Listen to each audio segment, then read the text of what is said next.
Hi, welcome to Boxing Fans Talk TV. I'm your host, TDT. Y'all seen the thumbnail? We're gonna talk about a couple of things, but yeah, we're gonna get into the press conference and everything that I just saw today. Hopefully, everybody else saw it. But before we get into it, as usual, let's turn to.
Welcome back. Welcome back to Boxing Fans Talk TV.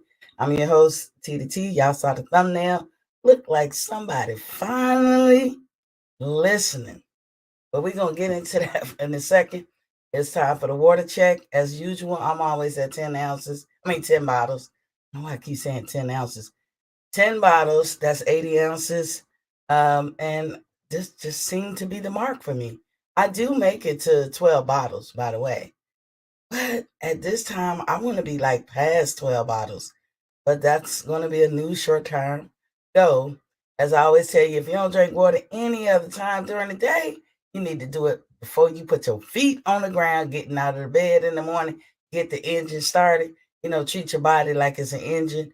Or at night before you close your eyes, not laying in the bed looking at TV, but before you close your eyes, because there's a lot of work going on. And water is like the body's lube. So it's going to aid in flushing things out. It'll be ready to come out first thing in the morning. It's going to rejuvenate, reboot, recharge, and you're going to burn the most calories at night. So you need that 8 ounces, whether you think you do or not. So that's a total of 16 ounces a day. But here at Boxing Fans Talk TV, we advocate for 100 ounces a day, even though we know a gallon is 128 ounces. We just advocate for 100. If everybody in the world would just start drinking water, imagine the decrease in doctor's bill. Something to think about. Anyway, please like, share, and subscribe if you haven't done so already. Hit the like and share button. And if you're watching me on replay, leave some comments. I like the feedback, good, bad, or ugly. Leave the comments, but lean on the lazy when you step into the heezy. That's like and share when you step into the square circle. But let's get to it. So I am going to start off a little bit about the main topic, but I'm going to come back to it because I want people to get in here. And, for some reason, YouTube got me coming on at 12:30 a.m. But I want to point out, if you look at the scroll down the bottom, it says 7:30 p.m. Eastern Standard Time, and that's 1930 military time. So if you're watching me, I come on the same time every day. I stay on approximately about an hour and a half. I may do less, I may do more. It depends on how well the train is moving. Because you can't stop the train on the dime, you know what I'm saying? So that's all factored into when I get off the air. But I try to shoot for about an hour and a half. Black History Month is over, so I don't have my Black History moments, but we should celebrate Black people every day. You know? That's what I'm saying. So I did watch the press conference, and I hope you guys watch the press conference. I watch everything. I try to watch everything this time because a lot of times when I come on the show, I don't see the press conference. I have to go see it after the fact or I'm late with it. But it seemed like Wednesday is the hot ticket item or the hot date to start off a press conference or whatever. So I did watch it, and it was cool. The press conference I'm referring to is between Errol Spence and Ugas. It was cool. It was pretty cool and mild mannered and everything. I'm cool with that. Everybody was respectable. It wasn't not much said that we can point to as controversial. Um, Errol reiterated that he wanted undisputed. That's the biggest thing. The biggest thing that you can gain from that press conference. But I gained a lot of stuff. As I tell y'all, when I look at stuff, I'll be looking for the nuggets. And I'll be picking up some nuggets.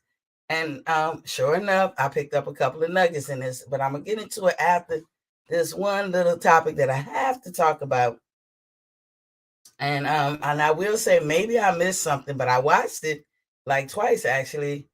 And I did had to stop and get up and go, to the bathroom or go do something, in between both of them. You know what I'm saying? So I might have missed some. I'll say that. I might have missed some. I don't know. But I don't think I did. But it wasn't nothing big and specific. Somebody was on their P's and Q's. Somebody got the memo. Somebody did.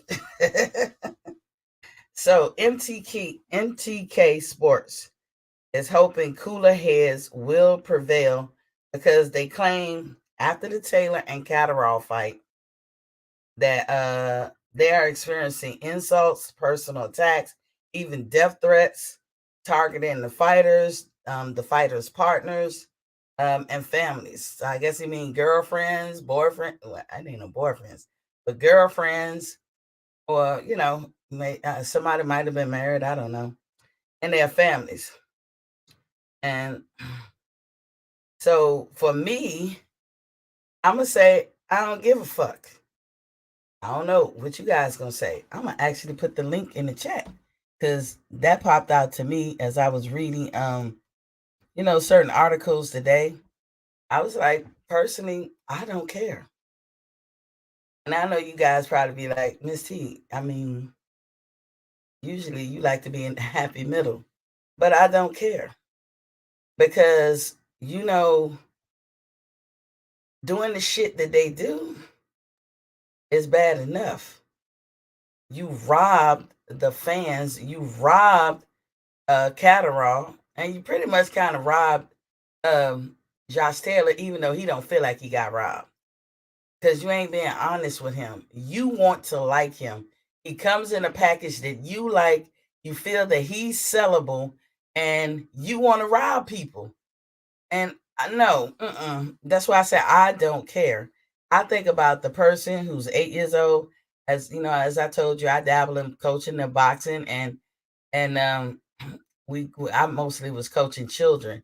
These kids come in at 5, 6, 8. You don't think they make sacrifices? You can see it on their little faces. Sometimes I was the voice of reasoning. Like when some of the kids would be like, "Where is so and so? We ain't seen them in a couple of weeks." I'm like, give them time. Let them be a kid.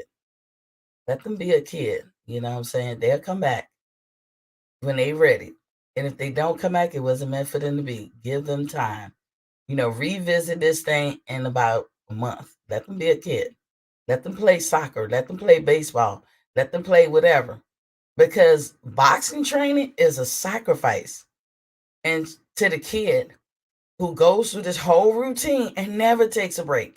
like a Floyd Mayweather, or most of these fighters for that matter, that say, I've been boxing since I was 8.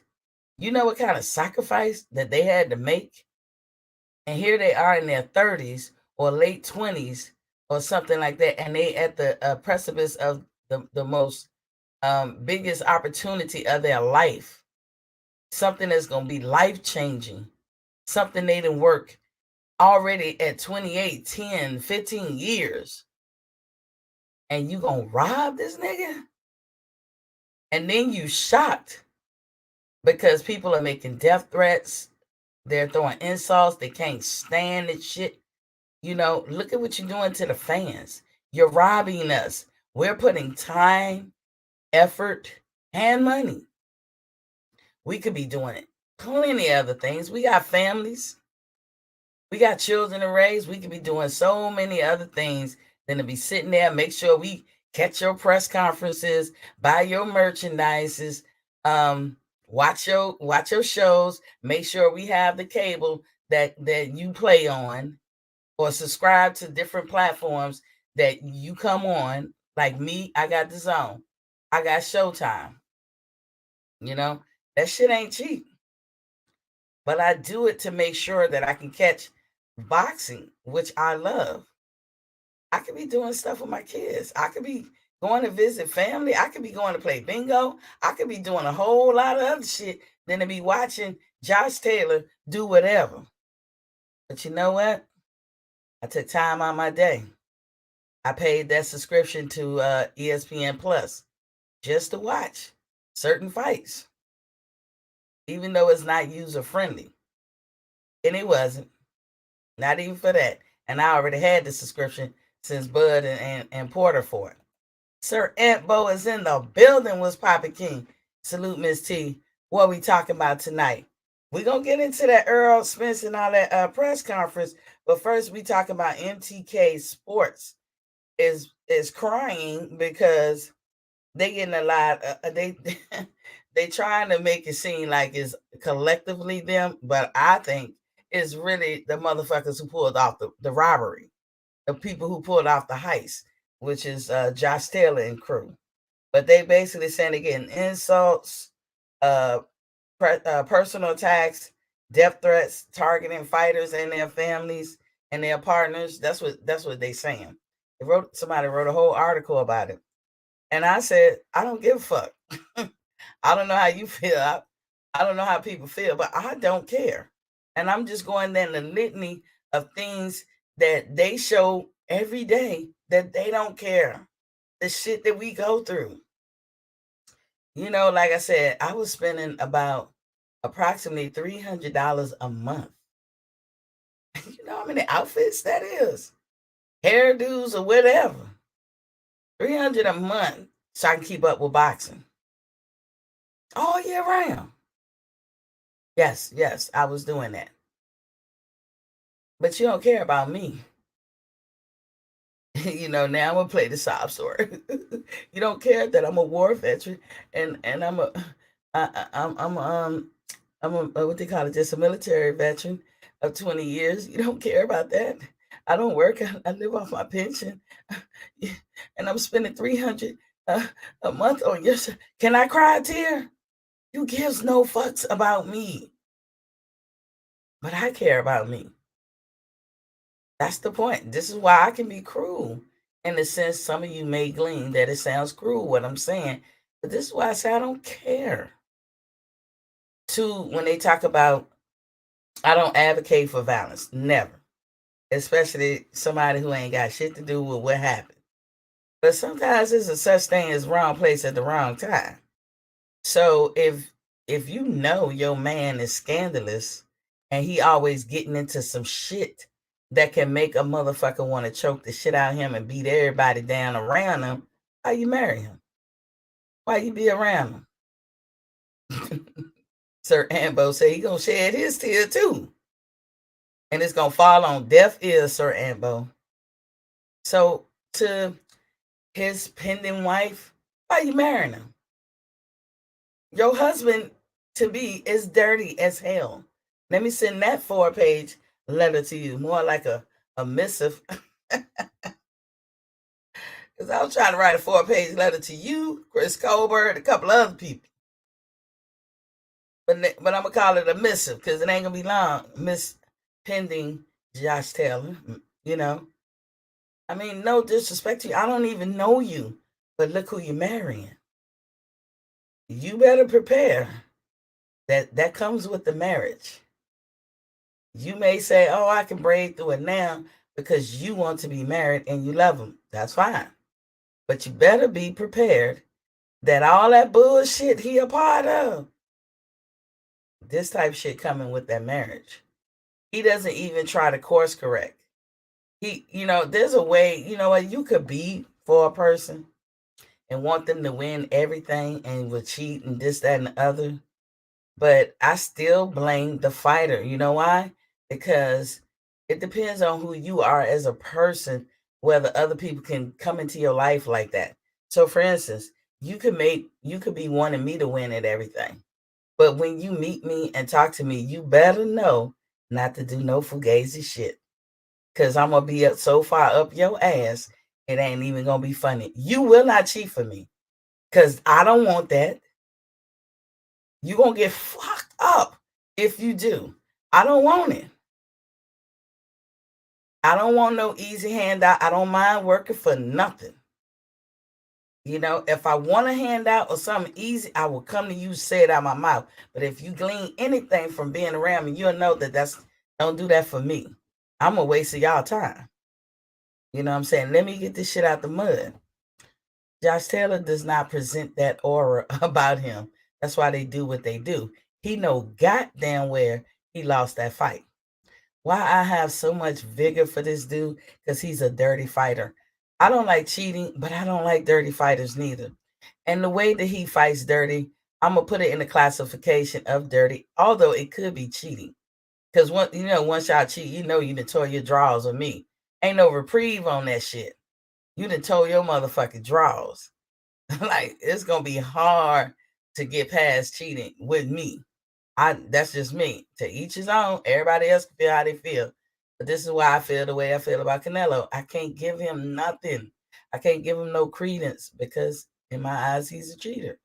And he does a lot of other things good, but that, I can't get past it. Oscar Valdez, neither. Can't get past it.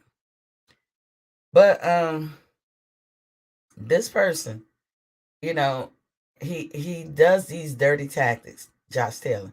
I'm advising white, black, yellow, purple. I don't give a damn what set you claim, what race you claim, or whatever. Anybody who gets into the ring with Josh Taylor needs to emphasize to the ref when he talking to you in the locker room some shit that he need to be on the lookout for, and he need to call it every time because this dude does this shit on purpose. And you need to understand, you're not in the ring with an honorable man, somebody with some morals. He got morals, but it ain't the same as yours. But he not honorable. So fair and unfair, he gonna do what the fuck he gonna do. He is a snake, and you ain't fighting no bunny rabbit. You ain't fighting no straight up fight. Something that's fair and equal across the board. That's something you ain't gonna ever get fighting the Josh Taylor. You just not gonna get that. So anybody who be trying to big him up and all that, I just be shaking my head. You have your right to do it, but I'm shaking my head because dude is too dirty. He's walking that thin line of cheating for me. The two areas where I list the other day, the different cheat tactics that boxers can do that I suck it up because they suck it up. I'm not gonna be mad at this fighter because they do this, and I'm not gonna be mad at that fighter because they do that. When it just seemed like it seemed to be the way, and they have put a contingency plan together to mitigate such things, and it's called a ref. And the ref is only human. He's gonna catch what he catch, or he's not gonna catch what he catch. And sometimes you got a ref that act like they don't see what they see. That's a whole nother story. But there's cheating tactics that is up to the ref to mitigate and fix, and correctify some shit. But sometimes the ref ain't gonna see everything because he in the heat of the moment. Josh Taylor purposely hits people in the back of their head. How many times we gotta look at videos or talk about people who became, in a sense, a vegetable? You want to call it retarded, brain degradation, Parkinson, whatever. We know that you the hitting in the head, in the back of the head, is not the bee's knees. We know this. Any boxer know, the kids know this. Josh Taylor knows this. But he do it anyway, and he doesn't care. He doesn't care. You guys, if you're watching, hit the like and share button. Lean on that heezy. On that leasy when you come into the heezy. My bad. When you step into the square circle, hit the like and share button. Come on. Leave some comments on the replay, especially. So Josh Taylor knows this. He knows that if you hit people one too many times in the back of the head, that, you're going to cause them to be maimed. And I thought this was a civilized sport. I know it's the fight game. I know people. I know some people be like, it's the mama and you, Miss T. It's the girl and you. Okay, so be it. But I know this is a sport. I know it's the fight game. But here's the thing. Who goes into the ring trying to maim a person for life? You're going to take away their opportunity to be a husband. You're going to take away their opportunity to be a father. You're going to take away their opportunity to even be self-sufficient for a fight? It's worth it. It's worth it when all you got to do is adhere to the rule and don't hit people in the back of the head. So he does that, and I can't stand him for it. And up until that fight, and I've seen him do it before, but I kept saying, let me give him the benefit of the doubt. But I swear, it seemed like in this last fight, this past weekend, he was gunning for that dude's head. So now I gives no fucks. Then he hits you in the back. Not even on the side. He don't even try to fake it. He is hitting you in the back, trying to destroy your kidneys. All he needs is a second or two. And basically what he's doing is he knows that the ref may catch most of it, may not catch most of it. Even if the ref don't catch it and they catch it and then they take a point, then he know he'll take that point, but he know you're degraded at that point. He has leverage, and now he can shoe shine you.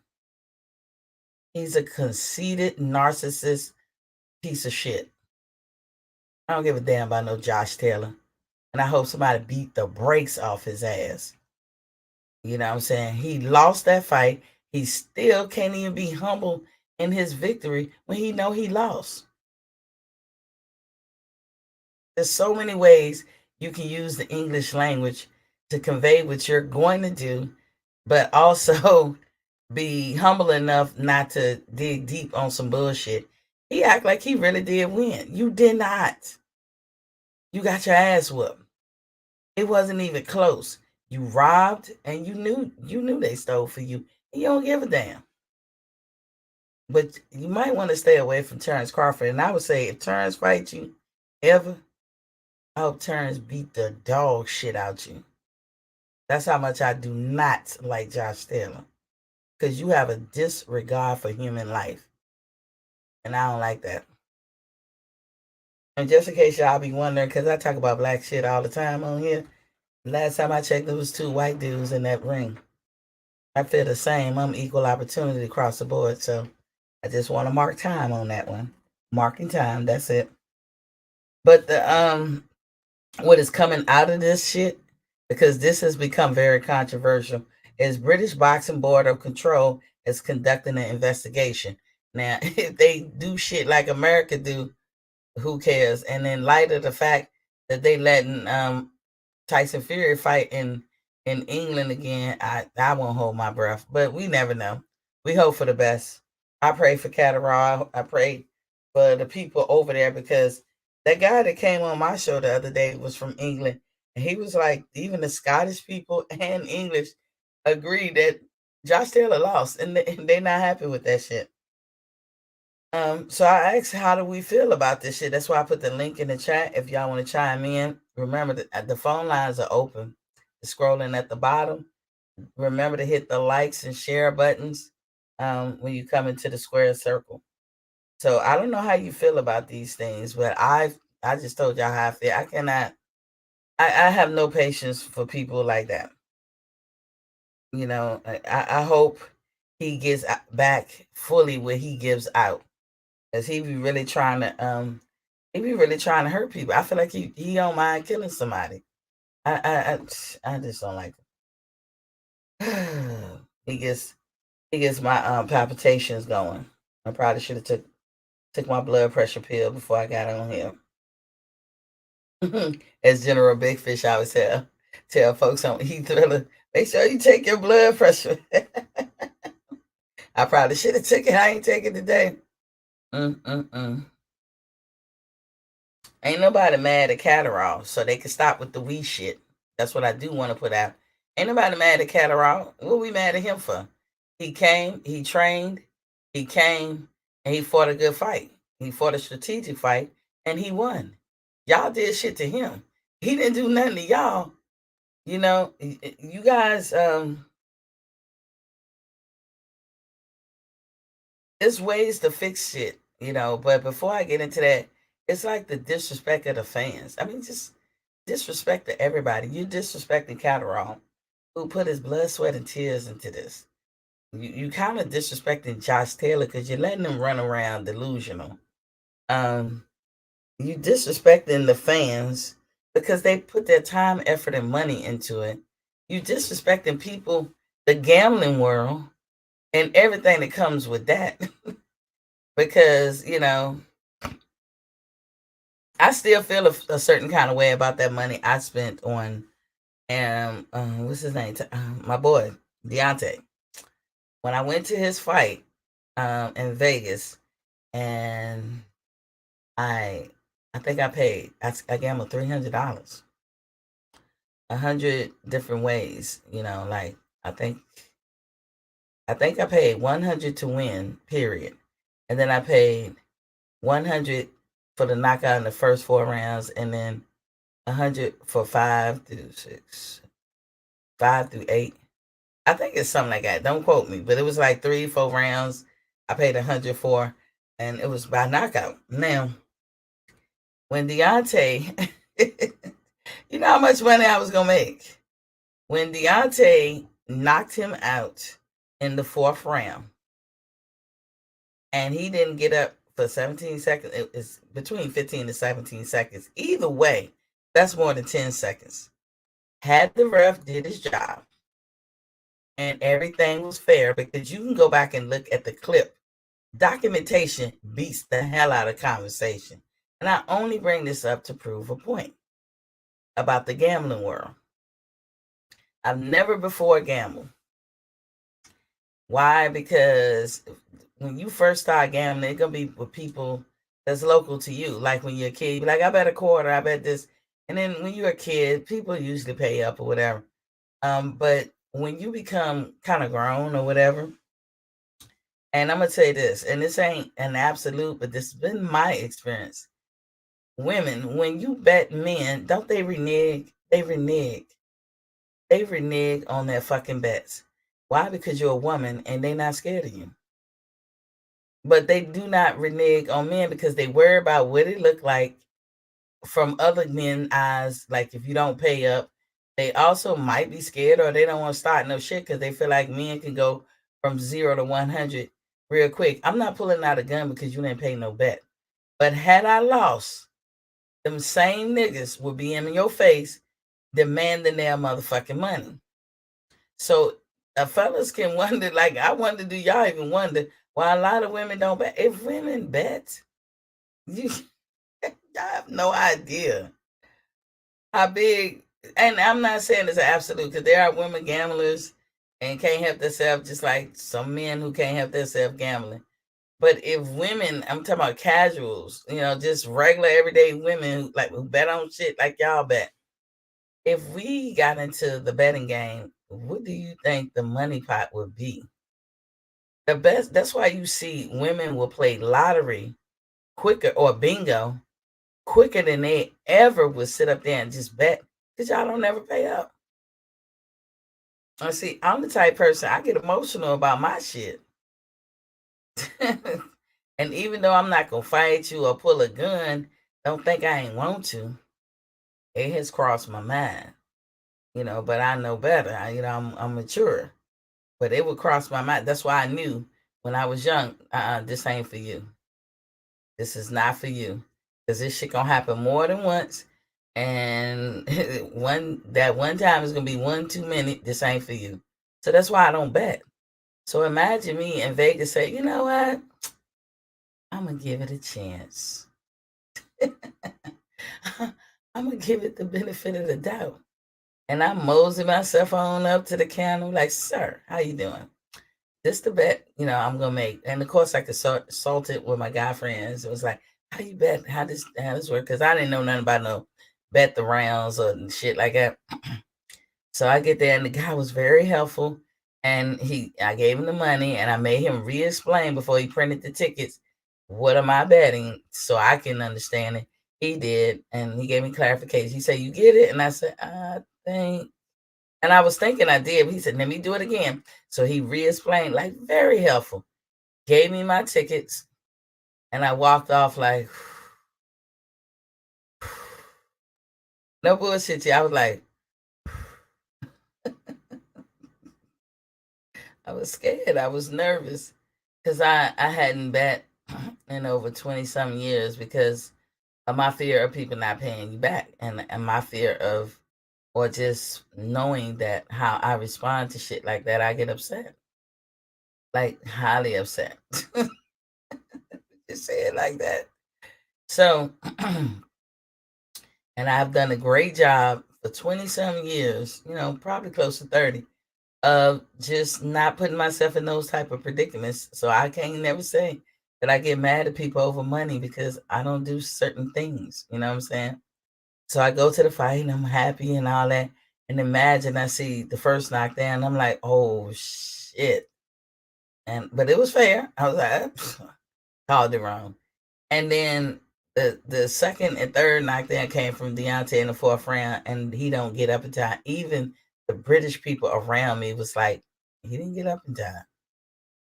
And I mean, I can, however I feel, can't compare to how Deontay and Team Deontay could feel. But I was upset because had everybody been on the straight and narrow, you know how much money I would have won? I think I was going to win $1,400 just for him winning the fight. Because remember, I spent 100 betting that he will win, and then I spent 200 in counting rounds, like the first round to the fourth, and then the fifth to the eighth. I think those are two that I spent 100 on, and that was a three. I think I want to say $3,000 payoff, if I'm not mistaken. It was up there, 3,000 or 4,000. So you know how much money I was coming back with? Pretty much everything I spent to even go. So I was like, I got robbed. And I wanted to bet on a Chris Colbert fight. Some people did, and they had to come up. Like I got friends who bet. I was like, shit. But now I'm gun shy. That's one less patron in the gambling world that y'all don't have, because I can't I can't rely on these judges and these refs to do the right thing. I can't accept it. If I won, I won. I want my shit. You know what I'm saying? And I feel like it's better for me to just gamble, do the lottery, than to even, you can't trust the gambling world because you can't trust the officials. That's what that shit lead to. And just like I told you, I had the fortitude to say, T, this is not the world for you. Don't get into this gambling shit because niggas ain't paying back, and you already know you going from 0 to 100. I don't know about everybody else, but I needs my ends. And I'm not, I swear, I look at you every day. I got to get you back. And I got to get you back. Like, it ain't going to be pretty neither. And that's just how it was. That was my calculus in my head. And some said, this ain't for you. You are not going to be able to handle this type of world. So just exit stage left. And that's what I did. And I had the discipline to stay out of it. So when you fix fights and you do shit like that, look at what you're doing to the gambling world. You know, it's already suspect as it is. You're making it more suspect. Because when you fix the fight, none of them have any recourse. For those of you coming in, hit that like button and share button and subscribe button if you haven't already. Lean on that leasy when you step into this easy and step into the square circle. Come on, it don't take much, just a half a second. Boom, hit the like button. But now I say to myself, how do we fix this? Because MTK is trying to make it like we is collectively we. No, it's whoever the fuck rolling with Josh Taylor is getting death threats, is getting insults. They getting targeted.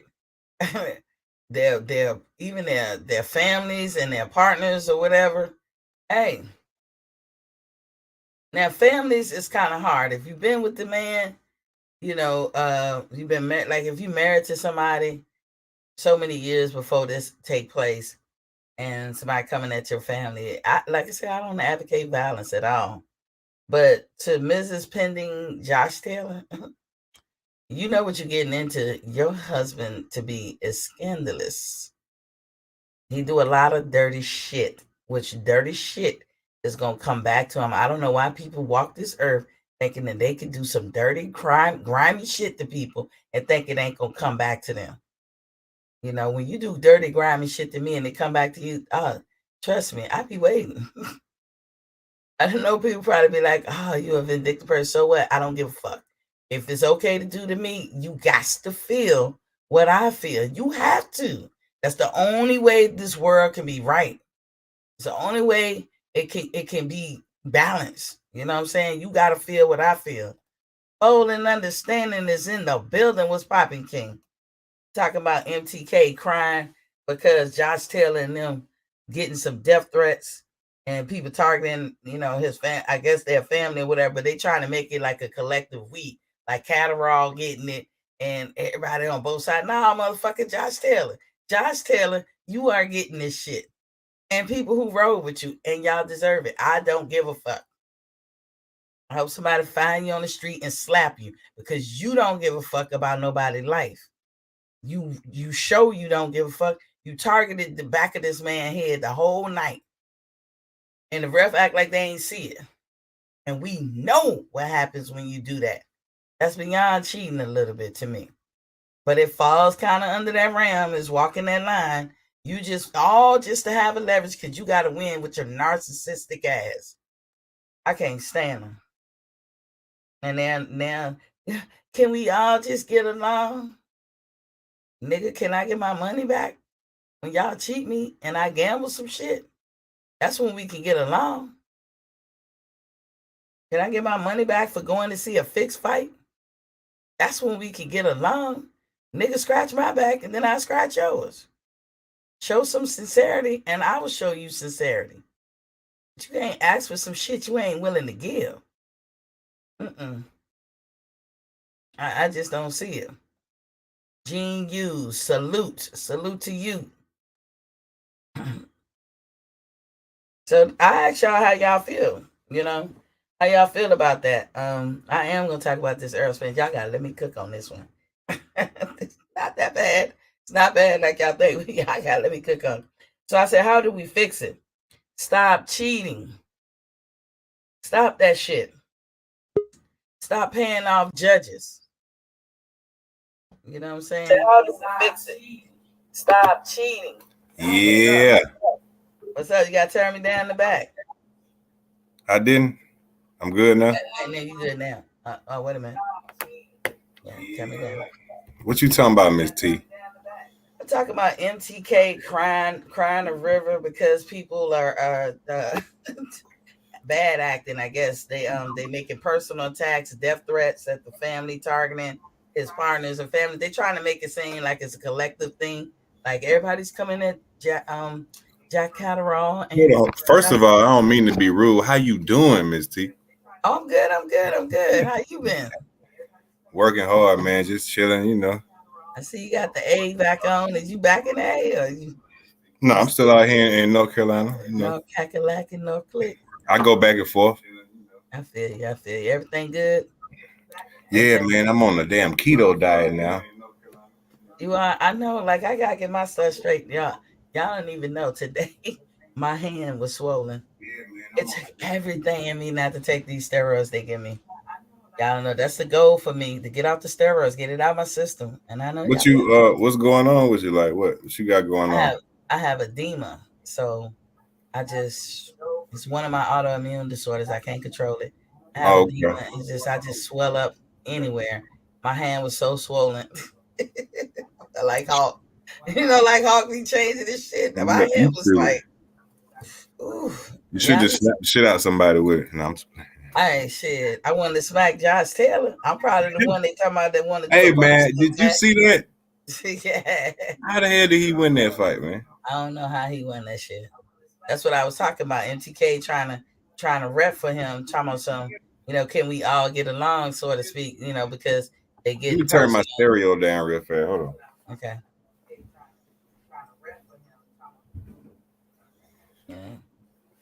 Yeah, I do hear me in the back. My bad. Yeah. They just trying to rep for him, like, can we all get along type thing. Like, can y'all stop coming at him raw with like personal attacks without mentioning him, trying to make it seem like it's Catterall too. No, it's not Catterall. Nobody's mad at Catterall. Definitely ain't mad at Catterall. He did his thing. He did his thing for sure. I said, if anything, it should have been a draw. I'm not even gonna give that. But I feel you. I can't give it. He was hitting him in the back. He had no answer for that dude. That dude that dude left was landing all night. He had it was. But I'm saying if you going, whatever the hell they had going on, if you gonna do it, you could at least do a draw, man. Like, oh yeah, you saying it's just gonna be. It was just blatantly like, we know who won. Like, come on. Mm-hmm. Okay, in that case, I see what you're saying. I feel that if you can't let Josh take an L, then you should have just said a draw. You know what I'm saying? Like, leave both of these. If you gotta give Josh his dignity with his sorry ass, then I don't like Josh Taylor, and I never will. If he ever think about trying to come up to getting Bud face, he better wake up and apologize, or someone come out. I fought with Josh Taylor, but that last performance was terrible. I'm sorry.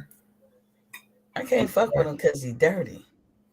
He's dirty to the point where he's almost cheating to me, and you know. I seen a fight where I thought something was fishy, when he won the belts, but I don't like no dirty tactics, but I don't complain when people. I don't really even complain when you get hit in the nuts, as long as it don't look like a chronic thing. And you know how I feel about your boy. You remember when he won the belts, right? You remember who he fought? He fought Regis. Seemed like he got a couple of belts off him, or a belt or two.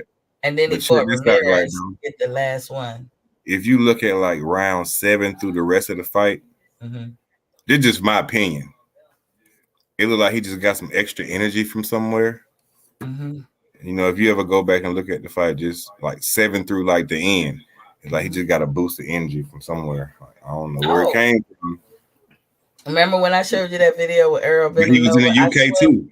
Look, remember when I showed you that video where Earl was bending over? I was watching another fight. I wish I'd have wrote the names down or whatever. They popular people, but for some reason I can't think of who it was. The dude, I swear to God, it looked like he went over there. I swear to God, I was like, but I didn't think to stop it or whatever. Yeah. I was like, oh my God, this is something that's turning out to be common, and they need to stop that shit. But see, I could get over that. Now that video you showed, I ain't seen nobody else surface that video. That video was kind of fishy now. And Earl, my boy. I'm Earl Smith all day. I wish I could go out there for the fight. Let me tell you, E-Thriller put that out. I think it was E-Thriller or the Mac Mob. Them guys over there, they will put it. So many people will put it out, but a lot of people don't watch them because they have a difference of opinion. But I hope you can get out there because that's your boy. Go out there and rep. But shit, my opinion won't be no different than nobody else because everybody else doing it. Fuck it. Ain't getting away with it. That's how I don't want to feel like that, and I don't want to accept that. But at the same time, me either. But reality, like, like the bow of the that's elbow. what they're doing in the boxing federation these days. They just saying fuck the rules, like so. But like when Floyd used to fight, so many times Floyd threw a punch and the elbow was behind it. We know the elbow hurt worse than the punch, and that's not right, Floyd. Floyd was getting that done to him. From fight to fight to fight. I haven't seen a fight yet where the dude don't throw an elbow. I haven't seen one yet. So I guess what they call it acceptable dirty tactics. You said Floyd was throwing the elbow? Floyd was notorious for throwing the elbow. Floyd was my favorite before there was a Bud Crawford on the scene. It was Floyd. And he used to throw the elbow all the time. I just like to see his fights, but I ain't really rock with him. The only time I probably went against Floyd was when he fought Canelo. And that was it. I knew he was going to get him. And then I fell out of boxing for a long time. And then when I came back to boxing, I found out Canelo had juiced or something. I'm like, no, for real? So, and I was a Canelo fan until I found that out. Because I was like, you should have known you was at Golden Boy. You fought under Floyd undercards. You already knew what the narrative was all the time. But now he makes me feel he's suspect about a lot of shit. But I still watch all his fights though. I won't pay for nothing else. I paid for his last fight with Caleb Plant for Caleb's sake. Yeah, I wanted Caleb Plant to win too. But before that, his last couple of fights before that, I did not pay. And I never will. If he wouldn't have made that one mistake, he would have won that fight too. Yeah, if he didn't take his foot out the gas. No, he put his phone down. Yeah, if he wouldn't have did that. He had his phone up the whole fight in that one round and just caught him that one time. And Canelo's a good fighter. He's a great fighter, but from the waist down, nope. And that's all Caleb had to do is stay on that, stay with them legs, stay moving them legs, placing them feet. But besides what I heard, you know what I'm saying, Canelo a great fighter though. He's a great fighter. Yeah, I mean he is. But Caleb could have won, I agree. But Caleb wouldn't have won. Because they was never gonna let that happen. Nah, they weren't. We know that. And we don't need to like that. Like, you don't need to do dirty tactics, especially when you got the person sold up.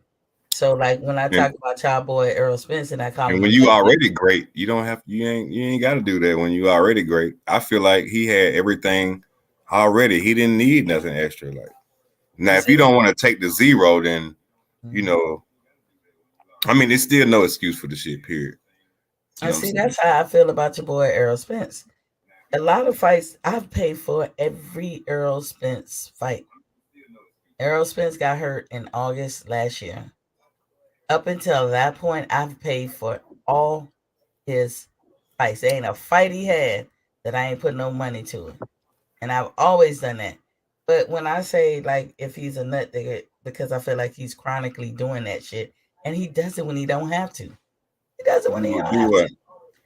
Nut dig. Like, I call nut digging when you chronically just hitting a motherfucker in their nuts. I mean, yeah. I don't think he do it on purpose. I'm gonna tell you my opinion on it. It's not a lot of good body punches out there. So Spencer's a body puncher.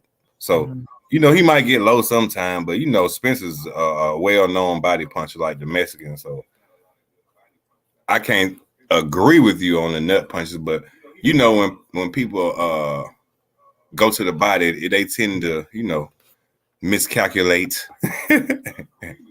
Yeah, get pushed down. I get all that, but he seems to do it too much. Abner Maris was another one. You got to learn how to not do that, because you got to think, and maybe I'm looking at it through my eyes or female eyes or whatever, and I don't want to put this jacket on every female, but I'm gonna tell you, y'all guys, for all our life, put a lot of emphasis on the ping. Am I wrong or am I right? Yeah, but still, Hold on. Sometimes you can't control where your arms go, But hold on. But to us, if we, plan around the house and do a faux pas or mess up or something, y'all gonna chastise us. when a baby do a faux pas, get this motherfucking baby. You know what I'm saying? Y'all put a lot of emphasis on it. Now, it's not for me to say the emphasis y'all put on it or the pedestal y'all put it up on.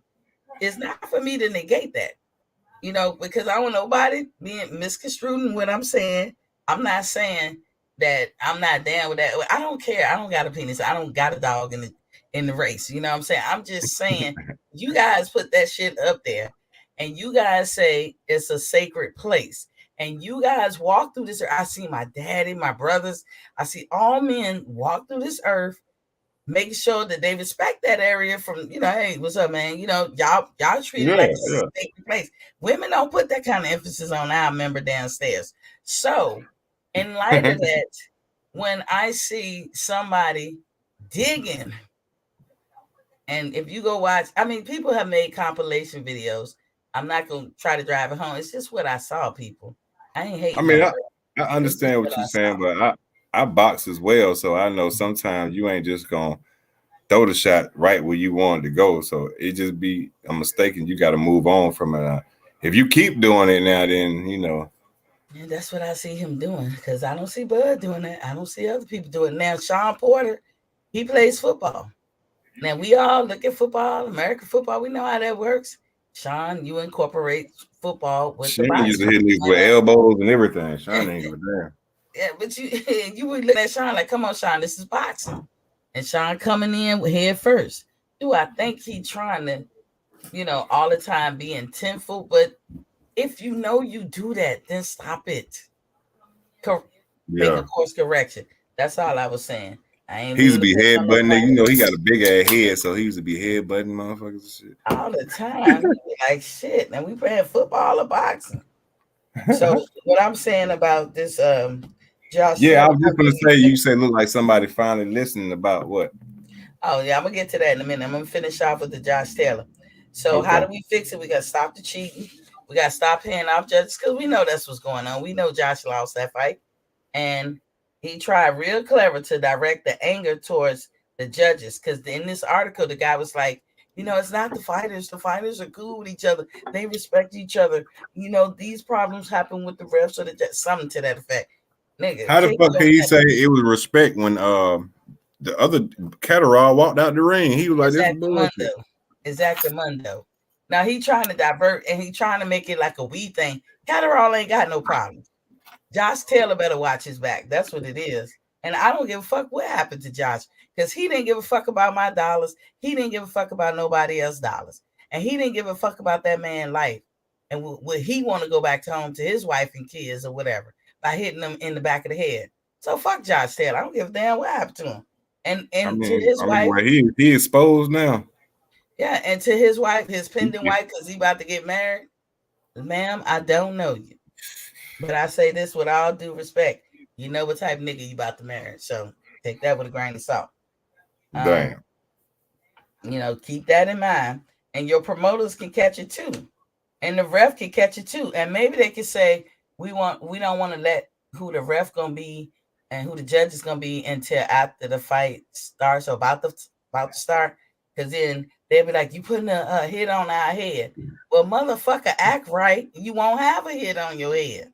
That shit ain't had nothing. Hey, look, I don't know what the hell was going on. I think it just like I seen when he won the belts, it was kind of like the same shit because it was in the same place. So it just was like, hey, it is what it is. I seen it happen twice. Like he conceited as a motherfucker. It's okay. I can't fault you for being conceited and all that. Just like you shouldn't fault me for being mad as fuck that I wasted my time, effort, and money. I'm saying, but he can't brag about anything because it's nothing to brag about. Yeah, you disregarded the fans' time and effort. You disregarded the fans. Was booing him. His own fans was booing him. Like that should let you know enough. Yeah, you know what I'm saying. I'm just saying. Your own fans booing you. And he doubled down, tripled down. But you know, like he said, the fans booing you, so you already know what time it is. And you shitted on another fighter who could have been doing this shit since they was 8. See, I'm a boxing coach, and I be telling people I work with kids mostly, and let me tell you, I feel like in the gym, because it's a bunch of sausage party, and the kids is like diverse. We little girls and little boys or whatever. And you can see the hidden talent. You be like, oh, this motherfucker right here gonna be, this, that, and the other. But then they'll disappear for about a month, right? Yeah. And the guys, the grown men, be like, T, can't you call him? Can you get him? I said, let him be a kid. Let him be a kid. He may need a break. He want to do something else. Especially the girls. I'm like, she 15 and 16. This is not cute on her resume right now. And she trying to pull a dude. So let her be a kid. Let her hone her skills. If she like it, she'll come back. If you was doing the right thing, she'll come back. And most of the time, that's what happens. But I have to say that, like, let that person be a kid. And then you got these fighters like Catterall, probably been fighting since he was 8 or 10. And he get all the way to this moment because what they like, Josh Taylor and them like late 20s, early 30s. And then this motherfucker Bobby. And then I was like, they need a face judge because yeah.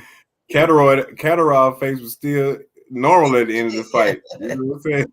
And it was like, peace. He was already halfway up the ramp. Peace. You know he was down. He was you down. Could clearly see who won the fight, like who got hit, who didn't get hit. He has done interviews, by the way. There's this podcast called The Disciples. The Disciples, Disciplines. If you can say it that way, it's spelled the same.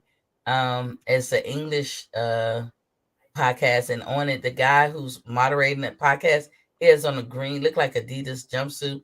Then there's another guy, and then Catterall's on, and Catterall's straight up tell. He's straight up everything you want him to say, he's gonna say. I didn't watch the whole thing, but he said, yeah, I was robbed. Yeah, the fix was in.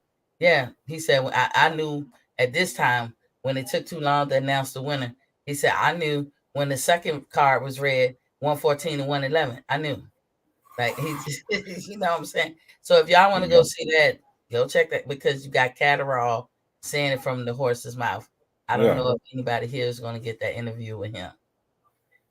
But all the English people need to know we rocking with Catterall. All the Scottish people need to know we rocking with Catterall. And from what my understanding, that English guy that came on the other night on this show, it was like the Scottish people is rocking with the fact that they think Josh Taylor lost. Only Josh Taylor think he won. I'm pretty sure he done went back and watched the fight, so I'm pretty sure he got them like, nah, that's not what's true right now. Well, that's all I wanted to say, y'all, because that I found that interesting reading that article. I said, I don't care that y'all scared. Y'all shouldn't do the shit that y'all do. Stop doing the bullshit. You fucked over a lot of people, and you gonna catch it. Because I swear to God, if Josh Taylor was walking down my street, I'd slap him with this big ass swollen hand. The question is, who he gonna fight next? Who you think next for him? He's confusing. He's a little vague. He says, I can't make 140.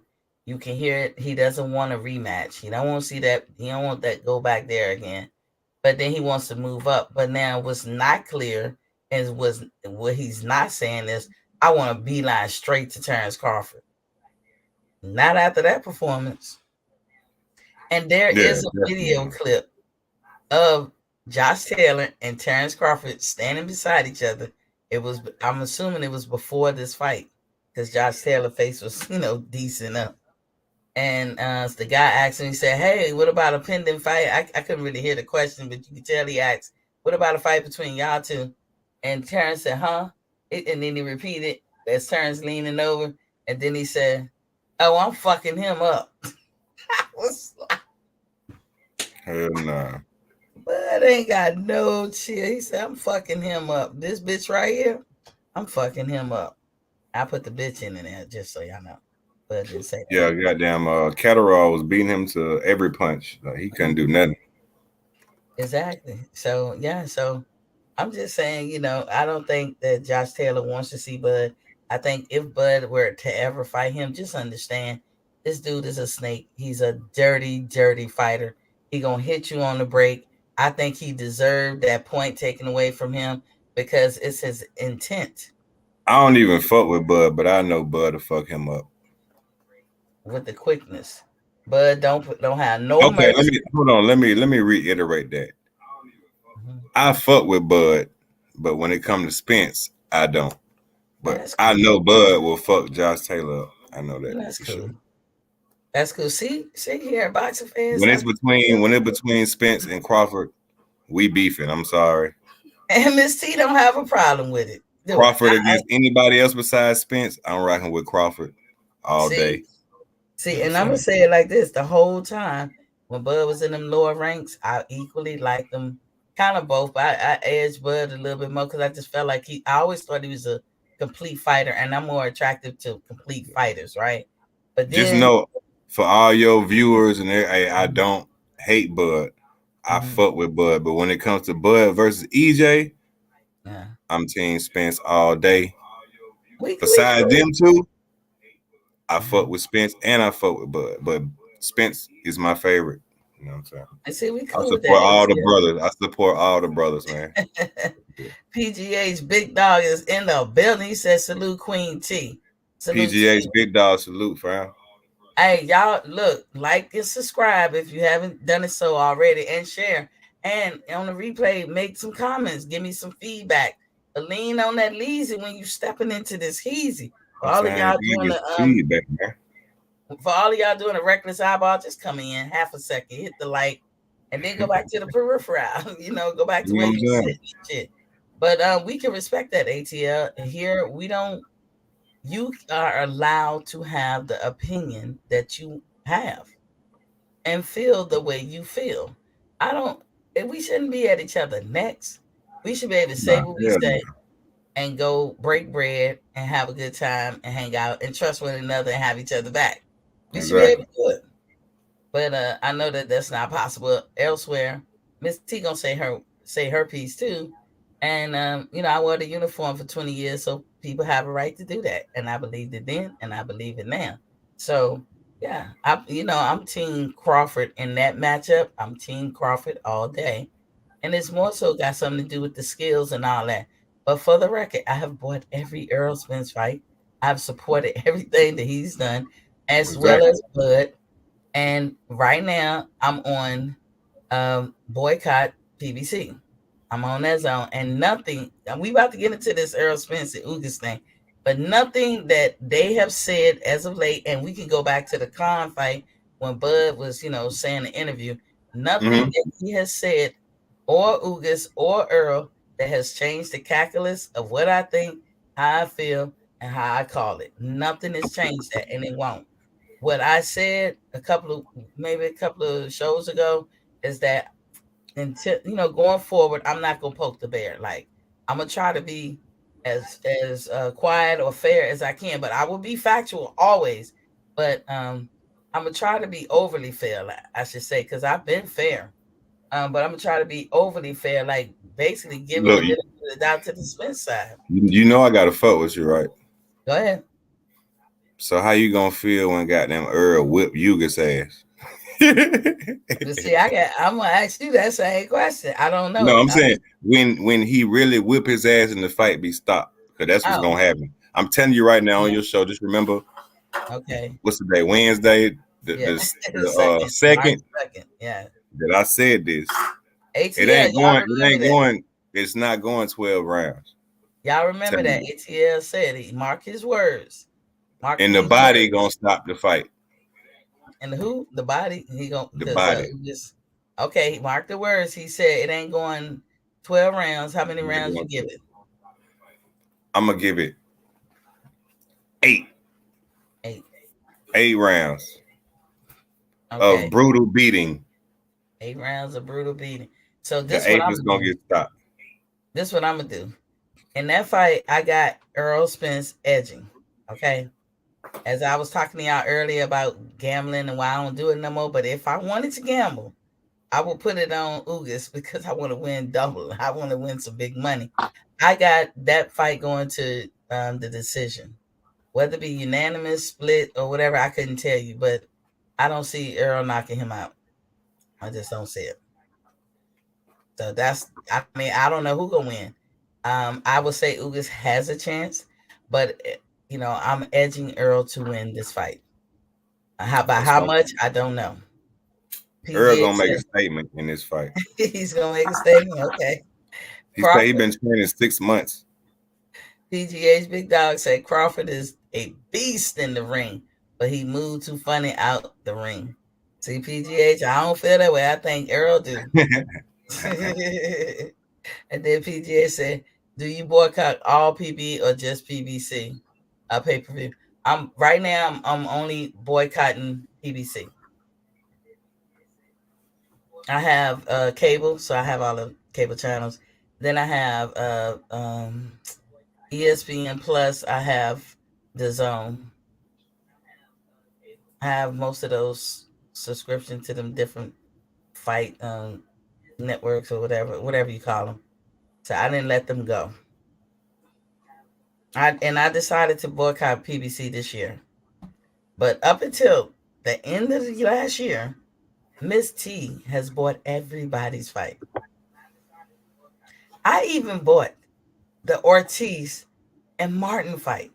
Oh, you supposed to buy that? You got to support goddamn Ortiz now. I did, but a lot of people would say, "Nah, that's dumb, T. Why you buy that fight?" You got to support Ortiz, man. Hey, he probably the oldest dude that the most feared. People won't talk about that shit, and his only losses were to Deontay Wilder. Like exactly, everybody that was scared to fight the man because they already knew. Martin. I don't respect Martin.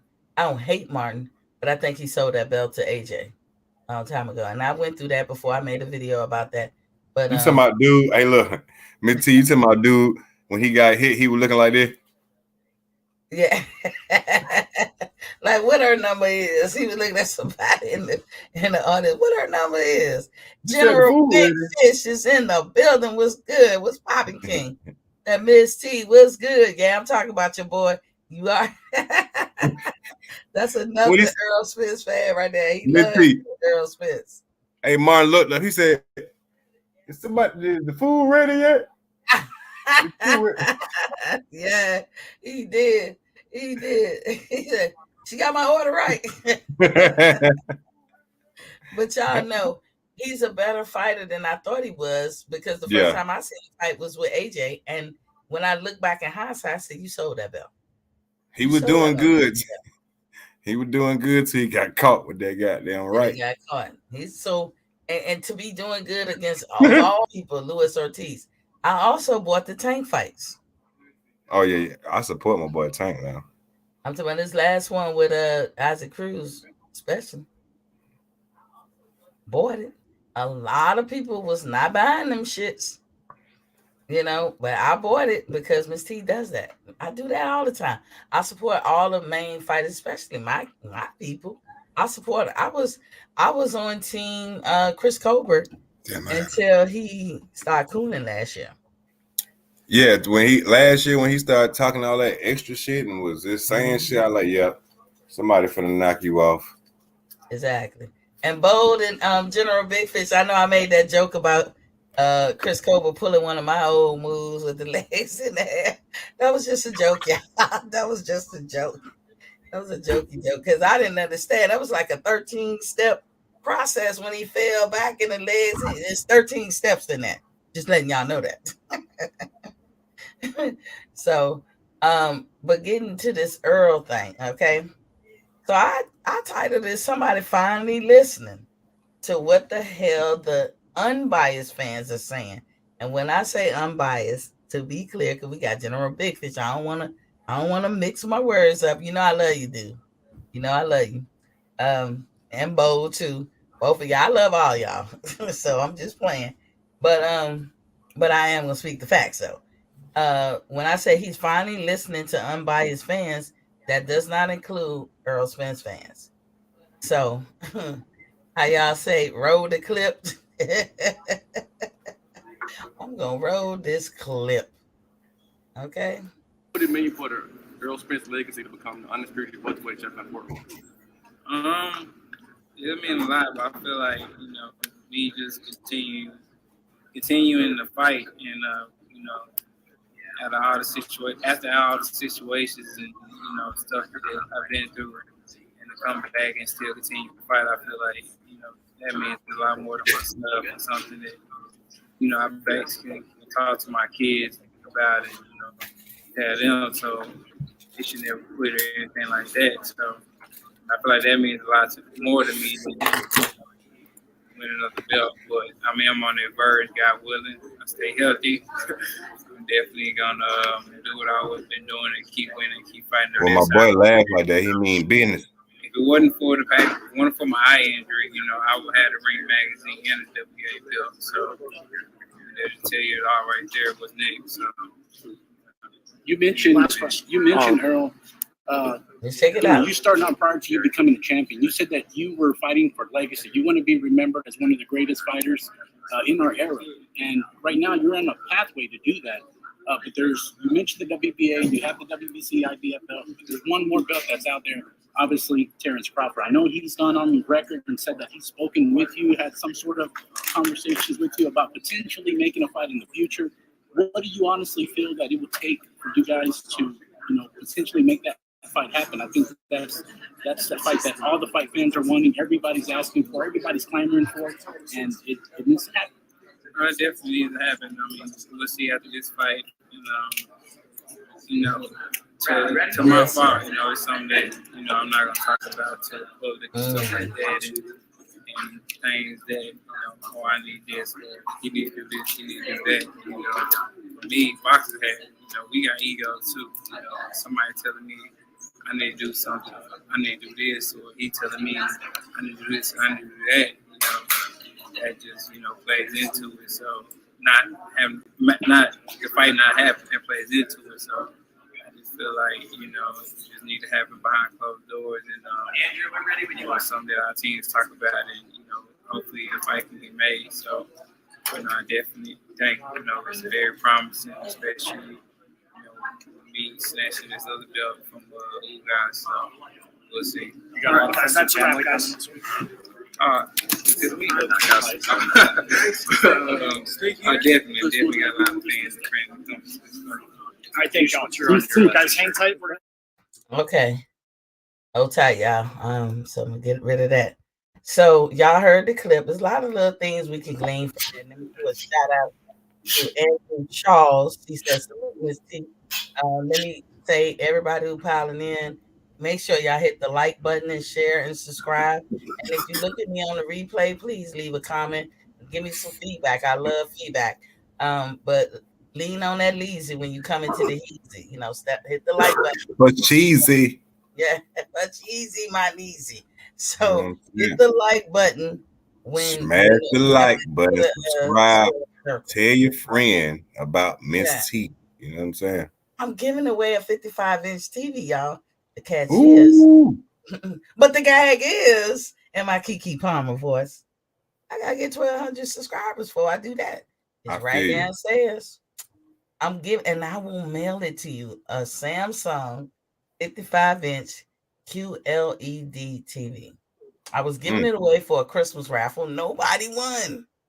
So I said, I have all the TVs I need. I don't need the TV. I could just give it away, but I said, you know what? Let me give it to Boxing Fans Talk TV constituents for the mere low price. How much you gotta go? How much more you gotta go for your goal? A lot. I need y'all to get people to come over and be like, just hit the sub button. They might not look. Just think about it. If one of y'all get 12 people while they standing in front of you just to hit the like button, a subscribe button, guess what? They might not look at it, but you look at it. And I'm gonna ask you a question at 7:30 at night, y'all. How much water do Miss T actually have consumed for the day? Do you know the answer? I'll say a gallon. No. But if y'all watch me every day, y'all know. I say it every day. I can't watch you every day, so I can, but some days I'll be tired. Some days I'll be like, shit. I feel you, but if you watch, some days I'll catch you at the end and your ass just be getting off. I'll be like, God damn it, she just got off. Yeah, but if you watch me, period, even every day or any day, every day I come on, I do a water check.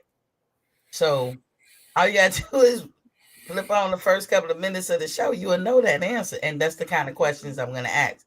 I'm going to ask like 3 questions. You're going to get to me first through email. The TV is yours. I will mail it myself. And I know it ain't going to cost a pretty penny. I already set aside the money because, you know, I'm retired. I don't work, you know, so I live off my pension, but I've already set aside the money. Hey, that's what's up. I'm trying to be like you. You know, and the money is sitting in escrow. So I can mail it to any other 48. I mean, hey, you know, just get some folks to hit the subscribe button. I'm just saying 1,200 subscribers. Yeah. But I'm going to roll on that. Now, I gleaned a lot of stuff. I'm going to let you cook on that too. I got just this little bit of notes I want to say, and then I'm going to just fall back. And anybody who want to cook can come in. I put that link in the chat. And so, you know, I'll put it back in after I say this little piece. So Errol sounds like he's been listening to Unbiased Fans. And when I say Unbiased Fans, I'm talking about not his fans. Sorry, not his fans. They, meaning Bud and Tom, actually had a talk recently. And you can tell when Bud did his interview right before the con fight, I said, Bud is being diplomatic. We was all kind of mad because it seemed like Bud was capitulating, giving up ground or whatever. And we thought, why he doing that? But I was like, he's being diplomatic. That's what I said, right? Or he feeling the pressure of no one buying his fight. Which one y'all think it is? That's the question I'm asking. You're talking about Earl? Yeah, hold on. Let me get through the notes. But in the end, that's which one y'all think that he's doing. I know you got it for me. And I personally think it's all of the above. You say, yeah. The evil laugh. I think it's all of the above. He even took ownership, if y'all listen to that clip, because he said, to my fault, you know, basically, and he said, men got egos, we got pride. I mean, I shouldn't be out there basically telling this nigga what he need to do and what he need to take, and vice versa, and da-da-da-da. So, I mean, even Bud was taking ownership. And I was like, you know what? I'm not going to poke the bear. That's what I said. I did always say I'm not moving the needle on what I think thus far, but I'm not going to poke the bear because I'm going to wait to see if they ever had this fight. They don't never have this fight. Fuck all of them. I'm rolling wherever Bud going. Straight up. What I saw is maturity. I saw maturity in him and Bud. They took this crisis that we got right now with the rivalry being what it is, and they trying to manage it and they trying to handle it like men. You also heard him. I'm not agreeing. Hold on. I'm gonna let you cook though. Go ahead. Right. You heard him in the thing said, I'm gonna tell y'all, we gonna handle this behind closed doors. That's maturity. That's evolving. Because the old Errol Spence won't like that. It remains to be seen whether this shit is sincere. But for me, PBC still gotta get this motherfucking smoke and get this work that Miss T about to put on him. Because he shouldn't have never had that interview with Tim Smith, and he said what he said with his raggedy ass talking about Bud, and he can't get Bud shit. Fuck him. So you've been stringing my ass along. You've been fucking disrespecting my black dollars, and I've rocked with the PBC regardless. So then you gonna shit on my dude? Okay, I got something for you. Give me back my black dollars. So when y'all two meet up, that's when the floodgates gonna open for T. And of note, you saw Bud take some ownership too when he did his thing. But Buzz, to me, was met with criticism. You know, like, oh, why you taking it back? You heard Bud say, I'm not going to criticize Earl. I like this new Earl. In fact, I'd rather this Earl. And then in the end, my last thing to say is I see that Earl got a publicist or / bodyguard, because I don't know what to call that guy, but he was on the scene to help control the narrative. Like, that's enough, bitch. Get back. That's enough. Earl, come on. Let's go. So, and Earl probably needed that. So I'm going to go ahead and let you pontificate on what you saw in the video.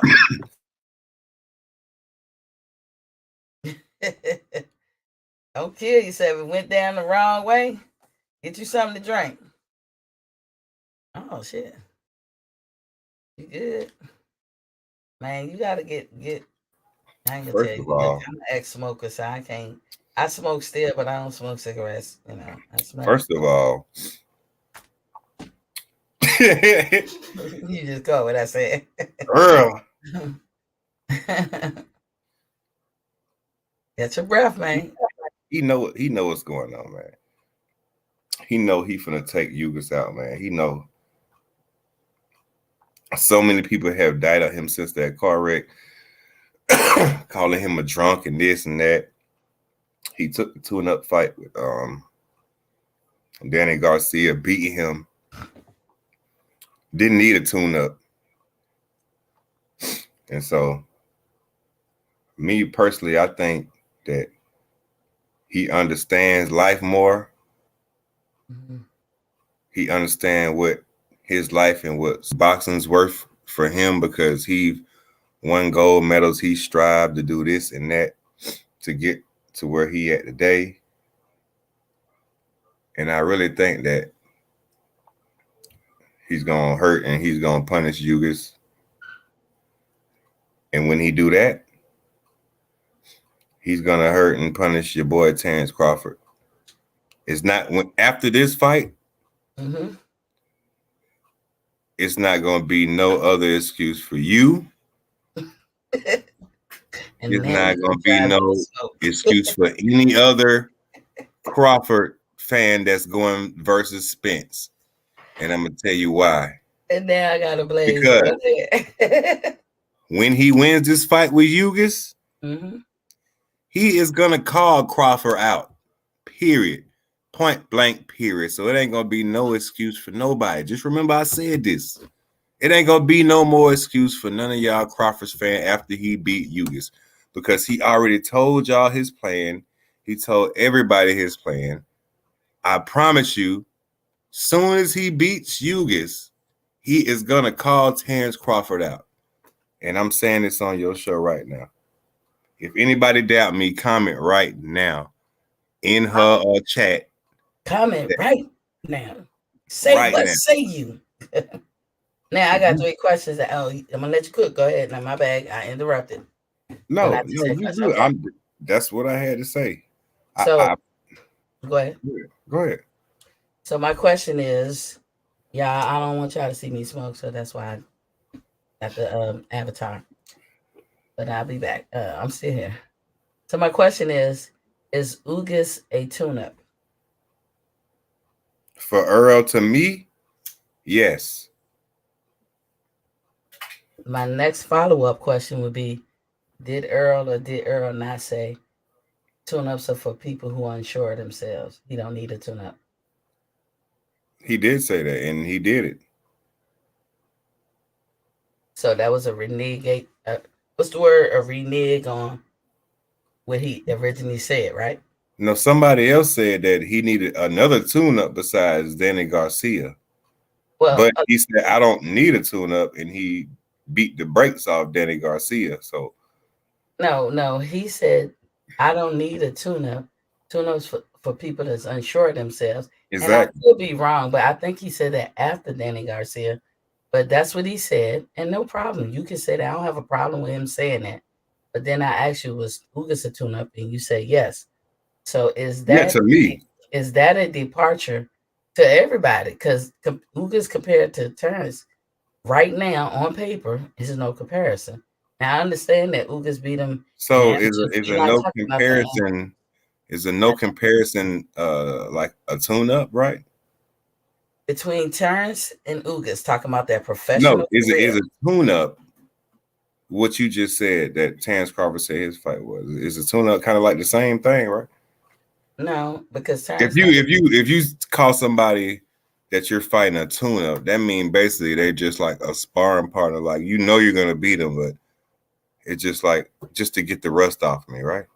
Yes, but Terrence never said that. Earl said that. That wasn't nothing that Terrence had said. And again, no problem. People was like, get another tune. I was advocating. Hold on. Earl said what? I was advocating that Earl takes a tune-up. I was even advocating that Earl waits a complete year. And that was me. Why? Because he had that eye injury. And I just happen to think that eye injury is more serious than people may feel. That's just my personal opinion. I wanted him to have a full, wholehearted recovery. Yeah, I understand. That's all I wanted. Not saying, And I didn't want the sanctioning bodies to take his belts or nothing. I advocated, and somebody spoke to me, and I'm listening. Somebody in the chat said, Miss T, that's the mama in you. Okay, it probably is. Oh, that's the girl in you. Okay, that's probably is. But I wanted him to have a full-hearted recovery. I didn't want no excuses. My bad. Earl came out and said, you know, this man had a whole wreck. Yeah, I know he had a wreck. It wasn't like 100 and something in Lambo, so but I think a little eye injury, you know. He was ready to fight, but the doctors told him no. So, you know, and that's just Earl. Cool. And he ain't never gonna change. So I already know Earl 100%, man. This shit gonna be ugly. I'm trying to tell y'all, man. Is that all I'm asking is that a departure from him saying I don't want to tune up, and then he turned, because between Terrence and Ugas, I think if everybody's being honest, Ugas will be a tune up. They both have a belt. I told you Ugas is a tune up. Yeah. Okay, cool. To me. So why not also, while he's doing these interviews, he won't say Terrence Crawford's name.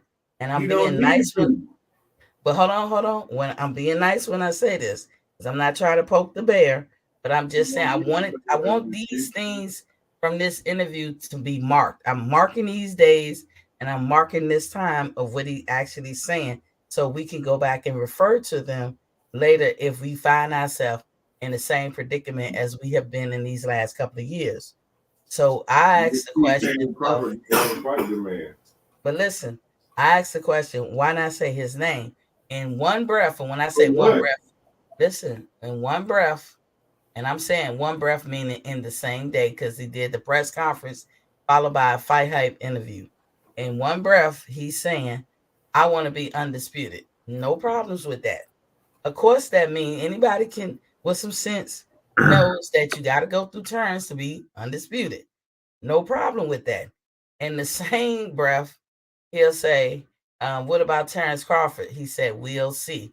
Is that a departure? And the reason I ask, because I want Spence fans to see that Earl too say confusing things. But we throw the book at Terrence. Miss T, look. Same check this out, right? Check this out, Miss T, right? Right. If they wanted me and you right now to fight 60-40, I'm gonna take the 40. You can have the 60. I need the check. Give me the goddamn check. I'll get in the fight with either one of them. They can hit me with a glancing blow. I'll fake it. You can hit me with a goddamn 4-piece. You get the 60, let me get the 40. You know what I'm saying? We're gonna split this shit. We're gonna drink and talk about it later. That's true. But all I'm doing is marking time. That's all I'm doing is marking time with these words that he said. Because look, we ain't even no champions. We're gonna be like, hey, yeah, we finna fight. Come on. You're avoiding, dog. You're avoiding. Look. Let's stay to the where we gonna meet at, Miss T? You know what I'm saying? We can meet at goddamn Dave and Buster's. ATL, come on. Yeah, give me my 40. You can have the 60. You know what I'm saying? Okay, we avoiding now. Look, let's mark this time. He said, we'll see. He said, we'll see. This is the same kind of talk tactics that everybody throw the book at Terrence Crawford with. I'm not mad at it. I'm just telling you guys. You should be mad at him. I'm not mad at it. This is why I say I never understood the vitriol for Terrence, because Earl doing the same thing. I'm pointing out that he's doing the same thing. We shouldn't be mad at it, but what makes people mad at it is when you throw the book at somebody else, but you don't throw the book at the other person, for doing the same thing. So when if I was professionally boxing right now, like between the both of them, I don't give two fucks, because I guess where I was raised and where I came from. If I get knocked the fuck out and I win 15 or 10 million, I'm good. I don't give a motherfucker about a zero. Like, I don't know how everybody else feel, but it's just like I like the old boxing where people actually fought each other. The fucking zero wasn't nothing, man. Like, we seen good fights. You know what I'm saying? And Muhammad Ali wasn't undefeated. Like, come on, what the fuck? They not giving us a cut. Hold on, let me get this chat. Andrew Charles said, I feel they both been using language more conducive to negotiate. I do too, Andrew. And he said a media bouncer. I really do. They have been diplomatic, all three of them. Because if you look at the press conference, what Ugas say, Ugas never leaves Terrence out. He alludes to Terrence because he already whooped Terrence ass in the amateurs, so it's nothing to talk about. The amateurs. They little boys, they boys to men. I'm just saying though, did he whoop Terrence ass in the amateurs? That don't have nothing to do with the price of tea and China. You answer my question though. Did it happen or not? Yeah, he won, and they could have been different weights, and they were boys, and now they're men. That's why he's irrelevant to talk about right now. Because Ugas, I'm just telling you from not even shitting on Crawford. If you've been following Ugas like I've been following him since he beat Pacquiao, he been walking around with his damn chest out. Like he been having some real swag by himself. He even been talking shit about whooping Earl ass. Like, you know, yes, he been having the chest out. So you know what I'm saying. I'm not saying but he's made Terrence relevant. That's what I said. I think I said that he made him irrelevant. No, he made him relevant. He made all three of them relevant. When he talked, he said when he would talk, he would say, "We are the top 2 out of 3 best welterweights." Yeah, but he won't say Terrence Crawford because he already know what he'll do to him. But he didn't have to because nobody's looking for that fight. The next fight gonna be Earl. But look, Terrence Crawford never said nothing about Ugas. He don't need to either. Earl really that's Earl. But what I'm saying is he was being diplomatic. That's what I'm saying. Ugas has never said nothing derogatory about Terrence. And Terrence ain't gonna say nothing derogatory about people who don't say nothing derogatory about him. We know this about Terrence. But between Terrence and Earl, there's been derogatory statements. So them two is what we focusing on. So I just say shout out to Ugas for trying to be inclusive as well, because if Ugas wins, and we don't know how this is going to turn out, then we need to hear Ugas be acting like immediately run that shit, me and Bud. That's what we going to need. We don't need the fugazi shit that George Kambosos is on right now. We need Ugas to be making a beeline to Bud, or Bud making a beeline to him.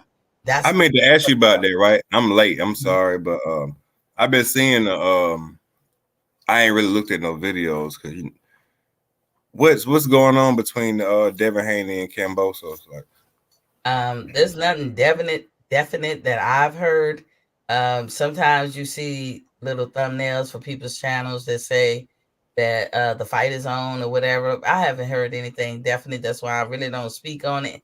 I think it's taking too long. I think George Kambosos is walking back some of the shit that he said.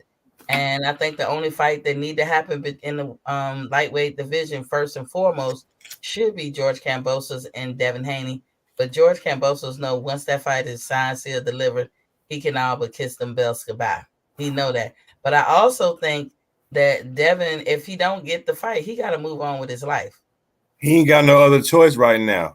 Let me tell you why. Lomachenko fighting for his country. Yeah, Lomachenko's out the running. He in Ukraine. He ain't want to be neither. He didn't. It's real shit. You better sign up for that selective. He was forced. I know what's going on, Miss T. I'm woke. Yeah. Hey, but let me tell you who's some real motherfuckers though. Victor Postum. The Klitschko brothers. Yeah, them too. I ain't even know one of the brothers was the mayor. Yeah, Vitaly. You know but here's the thing that's making me saying all that support that I was chilling and all that, and I don't report it that much because I really don't know. But the rumblings are that they real racist. They got some real Nazis and shit. Right, I understand all that.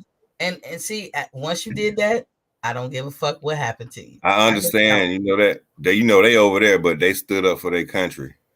Yeah, they wasn't running individually like certain. You know what I'm saying? They was on the news standing up for their shit. Just like, we don't fuck with everybody, but if motherfucker come over here with some bullshit, we all gonna be together. But America can be a whole swath of Americans can be like, fuck Ukraine. You got Nazis, Nazis. No, I'm talking about. This is what I'm saying. If anybody came over here or tried to come to here, period, we will all be together. I don't give a damn what nobody says. I would. I'm talking about everybody. I'm trying and proving. I don't know about everybody now. Some people will say fuck America too. Well, and where they'll be at though. Come on now, just be real. Well, when the shit hit the fan, We ain't man, finna just let nobody come over here and just come on. Our nah, people been through shit. Like, come on, man.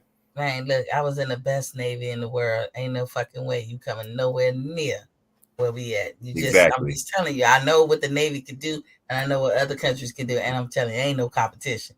They ain't. Nigga, if somebody try to come in from Miami, everybody in the world will be in Miami. They won't get within 200 nautical miles of anything America. I'm gonna tell you that right now, but we can. We can reach out and touch. Andrew Charles said Ugas directly says Crawford's name. I didn't hear him, King, but I don't doubt you. He said, I feel like Spence is being advised not to directly address or say Crawford's name. He could be, but it could be something that him and Terrence came together. Because if you look at what Terrence, how Terrence is talking, Ugas talks, and Errol talk, they're all being diplomatic. And you know, I love a compromise. I love meeting in the middle because everybody gonna see things the way they want to see, and the best way to do things and handle things is compromise. What I took from that clip is he said, you know, fault me at times, like I'm paraphrasing, like my fault too. You know, we got bravados, we got egos. We can't tell another man what he gonna do and what he don't take and all this stuff. And I just rather talk about whatever we got going behind closed doors. I mean, kind of that's what Earl just said. And so I got to commend him on that. And I'm going to tell you, he was close to being his old self, but he was catching himself. And shout outs to this guy who ended everything before it got out of hand. I call him a publicist / bouncer. But I got one last question for you. Was Ugas in the original equation of let me clean up my side of the street? Yeah.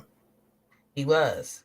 So when Terrence and him met up in the back, Ugas, who had no belt at all, was in that equation of let me get to him first before I get to you. He said whoever had the belt. He said no, he said whoever had the belt. He did not have the belt. No, he said whoever has the belt because somebody was going to fight for it because it was vacant. But no, I think his fight with Sean Porter was coming up. And remember, Pacquiao had the belt and he lost it. Keith Thurman, and remember, Earl said he ain't interested in the fight of Keith Thurman, but I ain't holding that against him neither.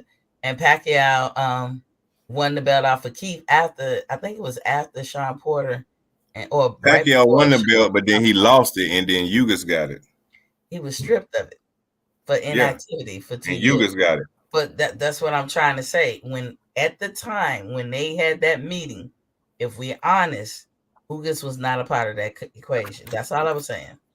You know, I think Boots and Jeff Horn fought for it, but then it was disqualification, so then it went to Ugas or some shit like that. Because the belt was vacant. No, it wasn't. It wasn't vacant. The Jeff Horn fight. It wasn't vacant. What belt was vacant for the Jeff Horn versus Boots fight? Boots? I don't think they fought. Jeff Horn and Boots? No, Jeff Van Herden or something. Van Herden and Boots. Probably it was for a belt. For an interim, probably, but it wasn't the regular belt. It was an IBF or some shit. The WBA was held by Keith Thurman. Pacquiao took it off of Keith Thurman, and Jeff Horn took it off of Pacquiao, and Bud took it off of no, wait a minute.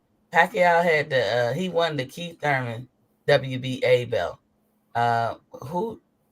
Did Pacquiao have the WBO? Now I'm confused. Somebody in the chat, PGH or somebody, who did Jeff Horn? What belt did Jeff Horn take off of Pacquiao? Because when he fought him, they got a belt. That was for a title. Andrew Charles saying taking Pac's belt when Crawford was on the table was such a greasy backroom deal type move, in my opinion. You know, hey, but what belt did Pacquiao and Jeff Horn fight for? Was it a vacant belt? Because all I know is Jeff Horn won a WBO and Pacquiao took it off of him. I mean, Bud took it off of Jeff Horn. That's all I know. But so that was before welterweight. Bud handled the request of Keith Thurman because when Bud came into the into the division, 3 people had belts: Keith Thurman, Earl Spence, and Jeff Horn. We know what Keith said. That's not up for discussion. We know now because we've seen the clip of Earl telling Bud to go over and get with Jeff Horn. So that can't really be up for discussion. So once Bud, when he gets this belt and they have that meeting where Earl said, I'm gonna take the easy route, I'm gonna clean up my side of the street. I was asking you, was Ugas a part of my side of the street? I heard you try to throw S words that's about the easy route. I mean, that's what he said. I'm trying to pinpoint the actual the video clip. I'm just trying to pinpoint. He did say that. I ain't have a problem with that. He ain't say the easy route. But that's what he said. But I'm asking, was Ugas a part of that original equation at that particular time? Because we know I can't say Ugas because Spence was supposed to fight Pacquiao and then he hurt his eye, so that's what threw Ugas in there. So, but Pacquiao, he said the same shit because he was gonna whoop Pacquiao ass too. So it was like the same path. Like, but that's whoop Pacquiao ass and then Crawford next. So it's like it's still the same. That's what the consensus was of why a lot of people feel the way they feel, and I ain't gonna get too into it. But I asked those questions to mark the time, and you answered it honestly. I do want to talk about what I gleaned from this press conference and the Fight Hype interview. I like to call it nuggets, little nuggets that I pick up, and then we're going in the show. First of all, you know what was confirmed in this press conference? That Ugas was injured in the Pac fight with a torn bicep. Did y'all pick that up? I knew that. We all knew it, but did you ever hear from Ugas? No. So we can't say we knew it. We in our mind we felt that we knew it, but what does that matter like right now? It does matter because that was something that we all wanted to know. I'm saying, coming back, setting the history right. Fucking Ugas was injured with a torn bicep. You said it right. That was history. Yeah, but it's relevant history. And Earl only one that could have said it. And I think it was done great. I like that whole thing. And I was like, okay, because Ugas was never going to say it. He was on his man shit. He was never going to say, I was hurt. He was never going to make an excuse whether he won, whether he lost. And Ugas said they have never come out, to my knowledge, and say, oh, yeah, I had a torn bicep and I beat his ass. Only Earl could say that. If it was Bud sitting there, only Bud could say that. Whoever would have been sitting there, only that person could say it because Ugas was never going to say it. So that was a little nugget. Brian Custer, let's mark this time so we accurate. In the future, if it ever come up, Brian Custer claimed that 1 million plus pay-per-views going to be bought with this fight. That's what Brian said. There was no rebuttal from either Spence side or Ugas side. And he said 50,000 people was going to be in attendance at the AT&T Stadium or arena, Dallas Cowboy Arena. So that's what Brian said. Not Earl, not Ugas, but was no rebuttals. The other thing I picked up, he said again, no tune-up. Just, marking this time. He said no tune-up. Now, but you taking the tune-up. So I want to mark that time. Of note, Yordenis showed respect to all three. I said that. And one thing about Yordenis Ugas, I love his voice. You can tell, even though he's speaking another language, he's very articulate. And you can almost, if you take in Spanish or anything, he's a person you can listen to and learn that language. So shout outs to him for that. But he did say he was waiting for this fight with Earl for 4 years. And then he said half a decade.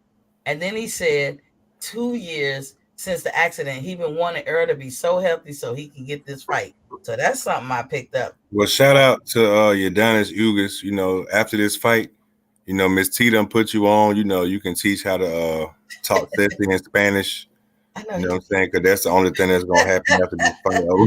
Well, see, I didn't say the word sexy. How you know I'm thinking that? Like, I know Miss T. She said I like his voice. I had to throw that out there for him. I didn't want to say it. I didn't want to say it because y'all guys get comfortable when I start throwing compliments. I'm comfortable with my sexuality. I heard you. I heard what you were saying. You said you read between the lines. He got a sexy voice. I met him took a picture with him and everything. See, look at you. You know, I ain't cool with the lack of eyebrows. You know, I think he looks better with the eyebrows and get a little hair on the face. But he do got a sexy, but he got a deep sexy voice. Hey, shout out to Jordanus Ugas. I ain't mean to get y'all panties in a bunch, guy. Oh, I'm sorry. You can have motherfuckers going to his videos and shit, listen to him talk. Yeah, they in here like, China, where my remote? Let me get out of here. And then Earl reiterated another nugget I picked up. Earl reiterated he the shot caller, and that's because somebody prompted him, y'all. Somebody asked him a question. He said, "I'm the shot caller, and I'm the big fish," saying, him winning the belts don't mean nothing. And this is the part I'm holding on to. Him winning the belts won't mean nothing to move the needle because he already where he need to be without this belt. That's basically what Earl said. So mark this time. Earl answered a direct question.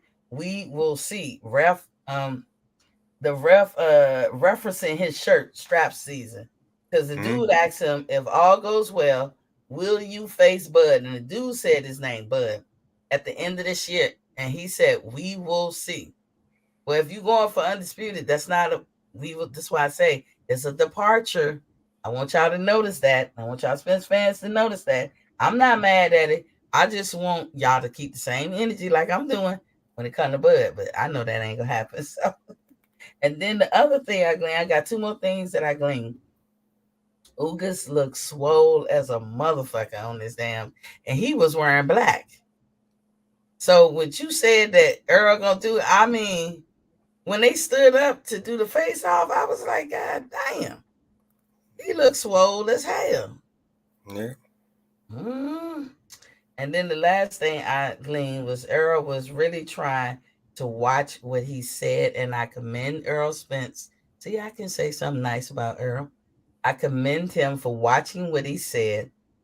He said they asked him about what's the difference between Ugas and Danny Garcia, and he was ready to be his old Earl self because Earl do some he do some poking at a bear, but he caught himself, and I was like, oh, you know, he caught himself because he was like, well, I think Ugas got more hunger in him. You know, he was probably gonna say unlike, and I'm paraphrasing y'all, unlike Danny Garcia. He was going to say that, but he caught himself. He said, well, you know, I just think Ugas, with everything he's been through, you know, escaping over here from Cuba, he's still hungry.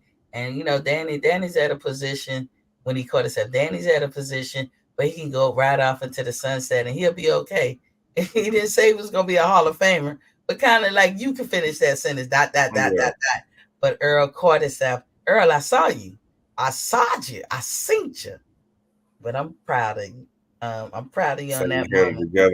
Yeah, he got it together. He cut his mouth before he put his foot in it. He called now just the one thing we gotta stick to, because I don't want to hear no motherfucking Earl Spence fans come in here and say no bullshit. He said he called it a one-sided victory, no matter Ugas' size. He said when he done, it's gonna be a one-sided victory. Like basically, he gonna beat his ass through the whole fight. And we're gonna hold you to your words, Mr. Spence. We got somebody named Darian Young is in the building. What's Pop King? Hey, what's going on, Miss T? How you doing, Queen? I'm good. I'm gonna let you go ahead and cook. We've been talking for a minute. What you got to say? Man, you know, the press conference was cool, but I still don't see that energy out of Spence, man. You know, it's one thing I caught. When he did his solo interview, I think with Fight Hype, is when he said something about, you know, if I'd have fought Pacquiao, I'd have had the Ring magazine along with the WBA, basically alluding that, you know, that belts don't matter. And I don't know, man. I just don't think he keeping the same energy that he been saying that he was gonna do, clean up his side of the street and then fight Crawford, but he still can't say the man's name. And that's when, and you know, for any Spence fan that want to rebuttal this, Ugas say his name, and he with the PBC. Ugas then came on record and said, yeah, I want to fight Terrence Crawford for undisputed. And it's just Earl Spence not keeping that same energy, man. This is like he said, undisputed is cool, but I'm just trying to put myself in a position where I'm glad I could fight and do for my family. And and ain't nothing wrong with that. You want to do for your family, but us as boxing fans, man, we want to see the best fight the best. And we want to see Crawford. It didn't matter if it was undisputed or not. So the Ring magazine, I caught that too. I didn't say much about it. Let me tell you what I got out of it, because I didn't. Hold on, ATL. Let me tell you what I got out of it. Look, ATL, hold on. The ring. I'm just asking a question. Did Pacquiao have the Ring magazine? Well, no, they was gonna put it online with the WBA. That means Uzi should have the Ring. He should, but yeah, he don't have it. And they fought for just the WBA Super. Okay. But yeah, go ahead, pimp. Go ahead, ATL. What I got out of it is saying, like, I should have been the champion. Like, I should have been the one that beat Pacquiao, and me and Terrence supposed to be fighting right now. Like, that's what I got out of him saying that, about him talking about, the belts and stuff like that in the conference. I mean, you can look at it that way, but I ain't gonna lie, bro. If we trying to build this fight up, like you say, you your own promoter, and this, that, and the third, why you can't just say, I want to fight Terrence Crawford? Because Terrence Crawford then came on record and say, yeah, I want to fight Spence. After the Amir Khan fight, he said, well, shit, there's only one name they talking, and that's Spence. And as soon as he's ready, I'm here. That was the first time. What's the problem with 60-40? Answer that question for me. Well, shit, what you mean what's the problem with 60-40? How can you... Earl Spence got two belts. Crawford got one. Okay, that's cool. How many of those two belts how long has Spence had those two belts? And he been in this league for what, 10 years? It don't matter. We talking about yes, now. It does matter, bro. We talking about now. We're not talking about Terrence being the undisputed champion in 140 and all that. We're talking about right now in the welterweight. We didn't say that with Floyd though. We didn't say that with Floyd. I don't care about Floyd. We talking about Terrence Crawford and Earl Spence. But y'all didn't say that with Floyd though. Belts. Crawford got one. Earl had to earn them two belts. Terrence just had that. And Crawford earned his belt. And Crawford earned his belt. I guarantee you, if Jeff Horn was in that same position, Spence would have been fought. When Spence didn't have no belts, Crawford wasn't trying to fight him then. What are you talking? He's at 140, bro. He's at 140. And he did exactly what he told him to do. Go get your belt and I'll fight you. What's wrong with 60-40, bro? When Spence got two belts, Crawford got one. Let's just say this, fam. You got to use accolades in this shit, bro. How can a nigga who just worked two belts together in 10 years say, you got to take 60-40? You know anything about catching plays in the street and shit? Catching plays? Yeah, I know about catching plays. Yeah, but we on the internet. If you're looking at numbers, if you're looking at real, like, street numbers, like, come on, bro. Like, two belts ain't better than one? Shit, but my accolades will prove it all. Two belts ain't getting you more money than me. So, but the thing of it is, y'all say 60-40. That's the same shit Roy Jones did with Bernard Hopkins. Okay. What was the problem with that? And how long did it take for them to get two fights? They fought in one time in 93, and then in 2004, he say 60-40, I whip your ass. And it took what to 2010 for them to fight. You feel me? Yeah, but I'm just saying, that's just that 60-40 shit is just a tactic for a duck, man. And then he contradicted himself again today, saying, well, it got to be behind closed doors. Well, why you saying this now? You should have been said that shit from the beginning. Don't talk about 60-40. Let that shit be behind closed doors. You basically tried to shit. I'm gonna try to give you tried to shit on this man. You tried to shit on this man who has done more in the sport than you.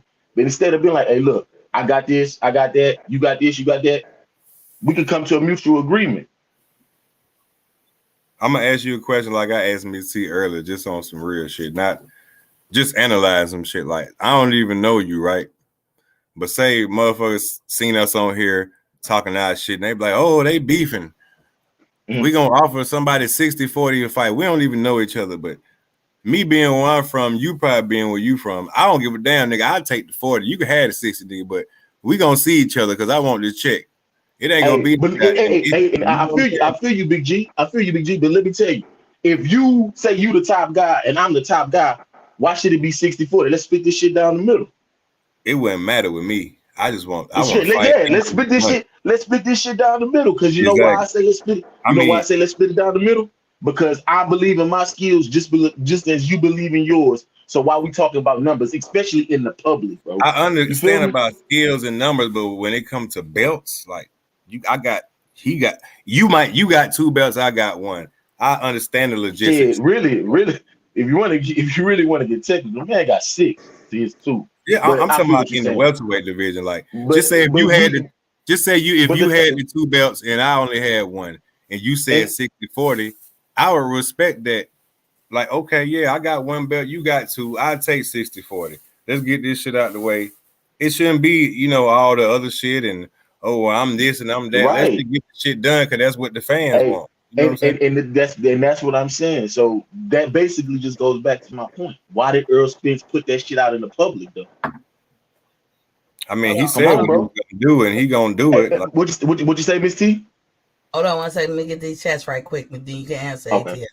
D-Ray Promotions is in the building. He said, "Bud, the key to the ring belt." And I don't know what this last symbol is. 1v2. Then he also said, "Bud Crawford, pound for pound king, been lineal 2 times already." And then he said 50-50 or duck bunny season. Bud Crawford, pound for pound. And it said it mattered to EJ. So go ahead. D-Ray Promotion, why don't you jump on too? Yeah. We on here giving our opinion. You could jump on here, man. We ain't biased or nothing, man. Like, we just talk about that's just me. Now, I say it like this. Fam. If he would have fought Pacquiao, just like Ugas, it would have did numbers. And shit, if he'd have beat Pacquiao, yeah, 60-40 would have been more likely, bro. I will say that. I will, just because of the name. And the reason why I can say that is because Bud Crawford wanted to fight Manny Pacquiao simply to get that leverage. But they both didn't get the fight. So would I be wrong if I said, like, if EJ would have beat Pacquiao, right? That means he would have had 3 belts, right? So would I be wrong to say 70-30 now? By numbers? I got 3 belts to his 1. Is 70-30 a good deal now? Nah, 60-40. 60-40. I'm still bringing something to the table, bro. Just because you got that name. What difference are you bringing as far as your name that EJ ain't bringing as his name? And shit, I done did this before, bro. I got undisputed. And it's like he's saying, but like I say, if Miami had nuts, she'd be my uncle. This all ifs. But I'm just telling you like this, man. It's like this. Now we living in the present day. He got to get past Ugas. Even if he still get past Ugas, I just don't think he gonna do it, bro. Because he still got to fulfill these mandatories. They paid step aside money for this Stanionis. So, he's talking, man. It's just not looking like he gonna do it. Like he gonna do what? Not gonna fight Crawford. You still saying we gonna see. We gonna see. But fuck the we gonna see, nigga. You get the belt, nigga. There's one more belt out there. Go say I'm gonna fight Terrence Crawford. And I just don't see that energy, bro. I'm sorry. I didn't see this play too many times in boxing. I hear what you're saying, but Crawford doing the same shit, bro. He ain't calling EJ out, man. What he called him out his last fight? You going to the ocean and yelling out shit? No. We talking about his last fight. Man, he came to my fight. He didn't call. He can't. But he can't. But why did Spence leave early though? Cause there was some bullshit. Man, come on, man. Come on, man. Stop it, bro. Stop it, man. Stopped the fight, so EJ was like, "Stop it," and left. Stop it, bro. His father stopped the fight. Stop it, bro. Stop it. That nigga Spence couldn't have deal with Crawford. You seen the fight? Yeah. When they stopped the fight, when he like, "Oh hell no," and left because his father stopped the fight, right?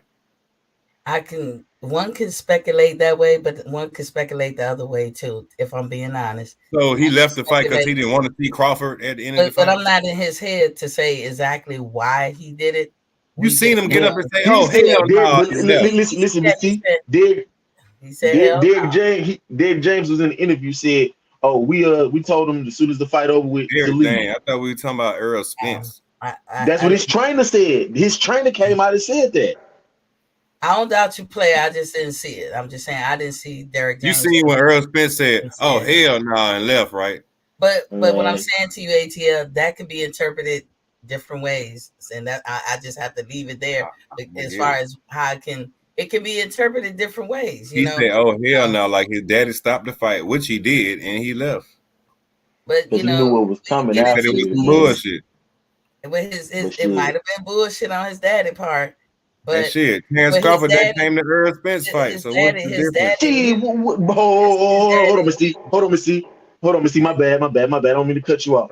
So you mean to tell me when he went to Danny Garcia's fight, being that Crawford fight? Hold on, right? No. You said Crawford never went to Spence fight. I said he did. I could remember. He did go to Spence fight. Yeah, that's what I'm saying. I can remember Crawford trying to get in the ring, but they didn't let him get in the ring. He said he would never go to a Spence fight, and he was there. And Spence was like, "Oh, he was here." He said he'd never come to my fight. Am I lying? Spence said he'd never come to his fight, but that's false. Not Crawford. No, Crawford said it. Is in the building. And they said that Crawford was at the fight, and he was like, he'd never come to a fight. And it happened the same way with Crawford too, though. He was fucking around, man. If you really think Buddy was in the crowd, he would have called him out, bro. I went to your city, bro, to jump in the ring, and your fans threatened to fight or kill me or whatever because they didn't want me to jump in the ring, bro. That's what that was. I don't remember. I mean, I don't know what I remember it. I remember it, bro. If you got a YouTube page, I'll send you the link. I remember that shit vividly. Yeah, they sent Crawford went home, and this was bad judgment on his part. He went home and showed his guns. I mean, you know, yeah, a lot of people do that. You know? They was trying. It was five of them. Yeah, they was getting at his neck, and I mean, we can feel however we feel, but I mean, those are the facts. They was getting at his neck, and he felt the energy, and he felt like he needed to go home and show the world what he's strapped with. Was it some Spence fans or Spence people? No, it was Spence. It was Spence partners. Because if you look at the end of the fight, he kept telling his partner, "Hey, cut that shit out." Is it a fan or his partner? Which one is it? His partner. He said, "Keith." If you read his lips, he was like, "Keith, cut that shit out, bro." Yeah, it could have been fans or his partner, because a lot of Spence fans, and I'm gonna say this joke, ATL, you know I love you, but they be oiled up. They be oiled up for Spence. Put that oil down. Hey, that's how it's supposed to be. Yeah, boy, you would think they partners or something, like partners, you know. But yeah, Crawford did go home, and I thought that was not a great choice. But you know how y'all guys and y'all egos. I don't try to keep that going, but that did happen when Spence left his fight. You know, we could say, like, you could say how you interpret it. I could say how I interpret it. Deron could say how he interpreted. None of us is in his ear, but all those interpretations, you know, could be gleaned from his actions. He was like, "There's some bullshit," and he left. And Crawford said, "I thought that boy said he'll never come to my fight. He was here. Why he leave?" So, you know, a Terrence fan gonna say, "Oh, you was scared." Look, that just proved, you know, Bud got your heart or whatever. And then Spence fans gonna be like, "Well, no, he was just trying to beat the traffic." I mean, it is what it is. But basically, I'm going to say, "What's up, Miss T? How is it going?" One thing I guess we could talk about this. I usually don't get into money. I'm like AT. I don't give a damn what they get, because that ain't me to check. But Ryan Custer is the one who claimed that it's gonna be 1 million pay-per-view buys. I gotta hear from both of y'all. How did he come to that conclusion? He's selling the fight, man. He's selling the fight. I get he's trying to sell a fight, but this is one of them controversies that's surrounding Spence and Terrence Crawford. You know, about all this paper. I think this fight will do damn near that much. You think it'll do 1 million? Nah. I say at most 200 to maybe 240. You crazy? Nah. You think this shit about to do You think this shit about to do over 200? I know. I said damn near. No. Oh no, Damn near. he didn't I crack. promise you, Hell gonna do over, nah. okay. One thing I can promise you is gonna do over 200,000. Well, he probably I do doubt that. Maybe, He probably yeah. It's probably about I say by 225, 250. But A lot of yeah, motherfuckers gonna stream that shit, man. The highest he got was with Mikey Garcia, right? Y'all correct me if I'm wrong. 325, maybe 350. He got less than that with Sean Porter, and he got less than that with Danny.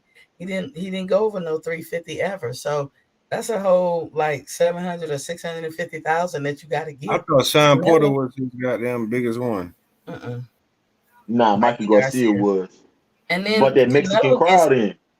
Canelo gets 800,000. He ain't even hitting a million. When you talk a million, you talking about Floyd and Pacquiao, Floyd and Canelo. You know, pretty much Floyd. And so ain't nobody making. Deontay probably come closest to that, you know. But to say Errol Spence, Terrence Crawford, or any of them would come close to that, that's never gonna happen. Then you got a lot of people saying they're not buying the fights. Now, again, so I'm clear, I'm not buying it because of the Tim Smith interview. PBC was doing some fugazi shit, and I'm taking it out on them. I didn't even buy the Keith Thurman fight, and y'all know I like Keith Thurman. He looked good too. Huh? Shit, the numbers looked terrible. Yeah, his numbers was real low. But y'all know I'm a Keith Thurman fan. Y'all know I'm a Keith Thurman fan. So Brian Custer, he was trying to sell a fight, and he said it's gonna be 50,000 in attendance. And I'm telling you, everybody's gonna be looking to those numbers to see what those numbers do.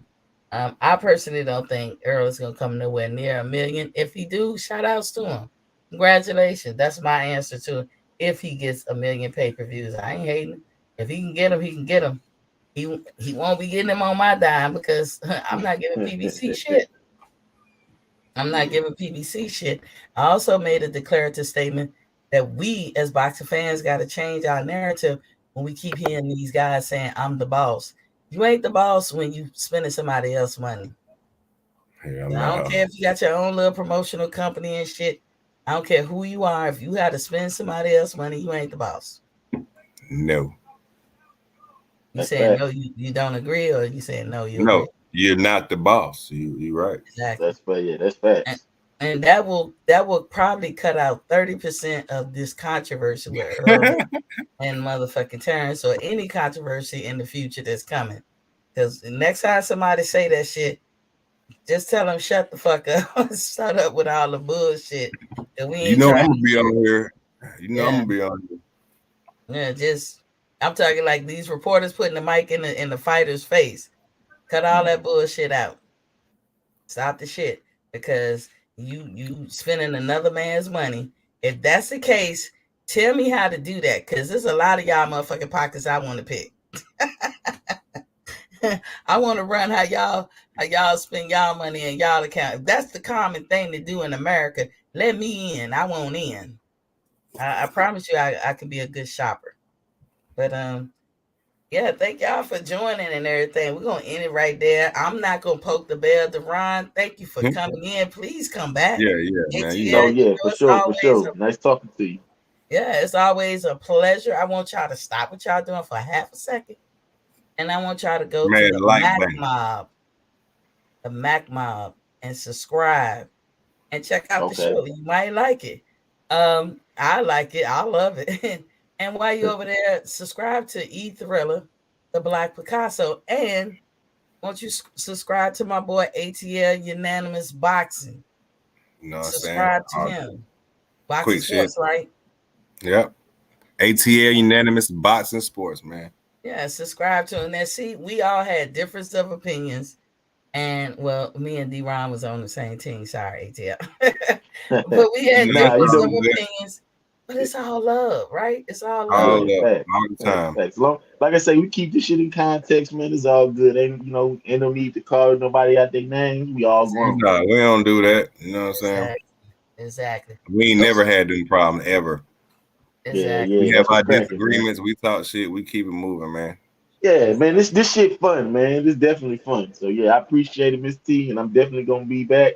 I'm gonna go subscribe to you, ATL Unanimous Boxing. Yeah, that's what's up, man. I appreciate you, man. I got you. I got you. For shit show, man. Y'all take it easy. Have a good night.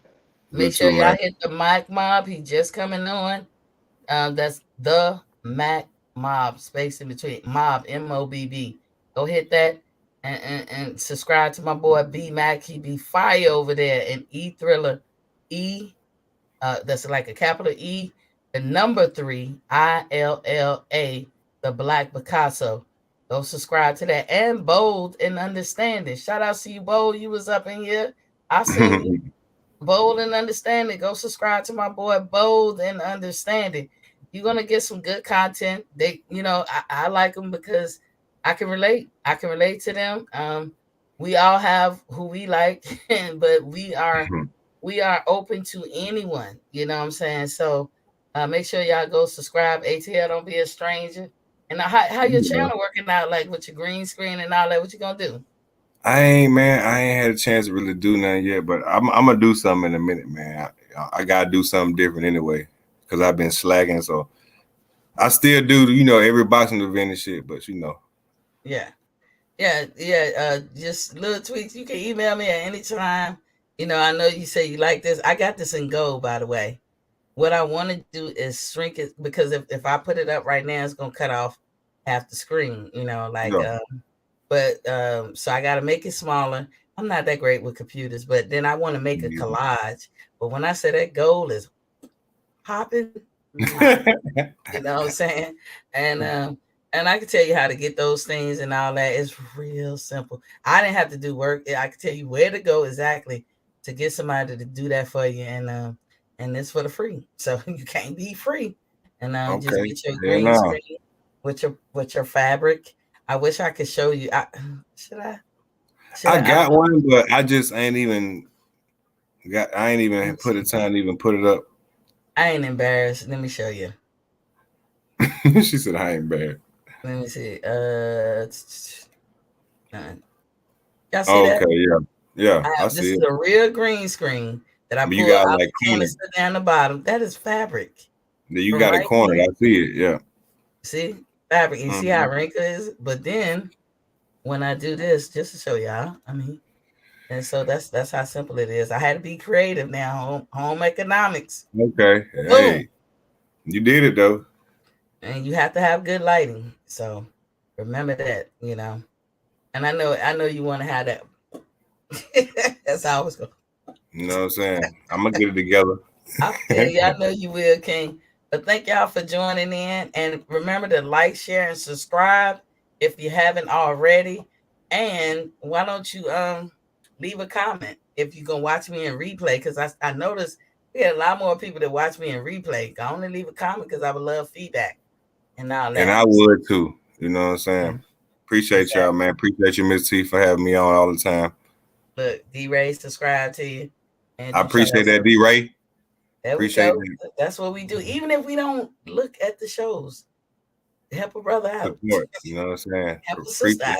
Pass the word on. Yes. Okay, well, I'll see y'all tomorrow. Tomorrow is Thursday, so we probably be on that Bellator shit. I know DJ. If you come in, then that's my boy right there. He gonna run the ops on that, and we're gonna try to get into some Bellator. I think I had somebody else that enjoyed that conversation. I'm just getting into it, so I'm a pupil, listening and learning. But I did watch the last Bellator. Just putting that out there to y'all, and that came on the 13th. I did not watch it this past weekend. So tomorrow when y'all come in, just remember that, okay?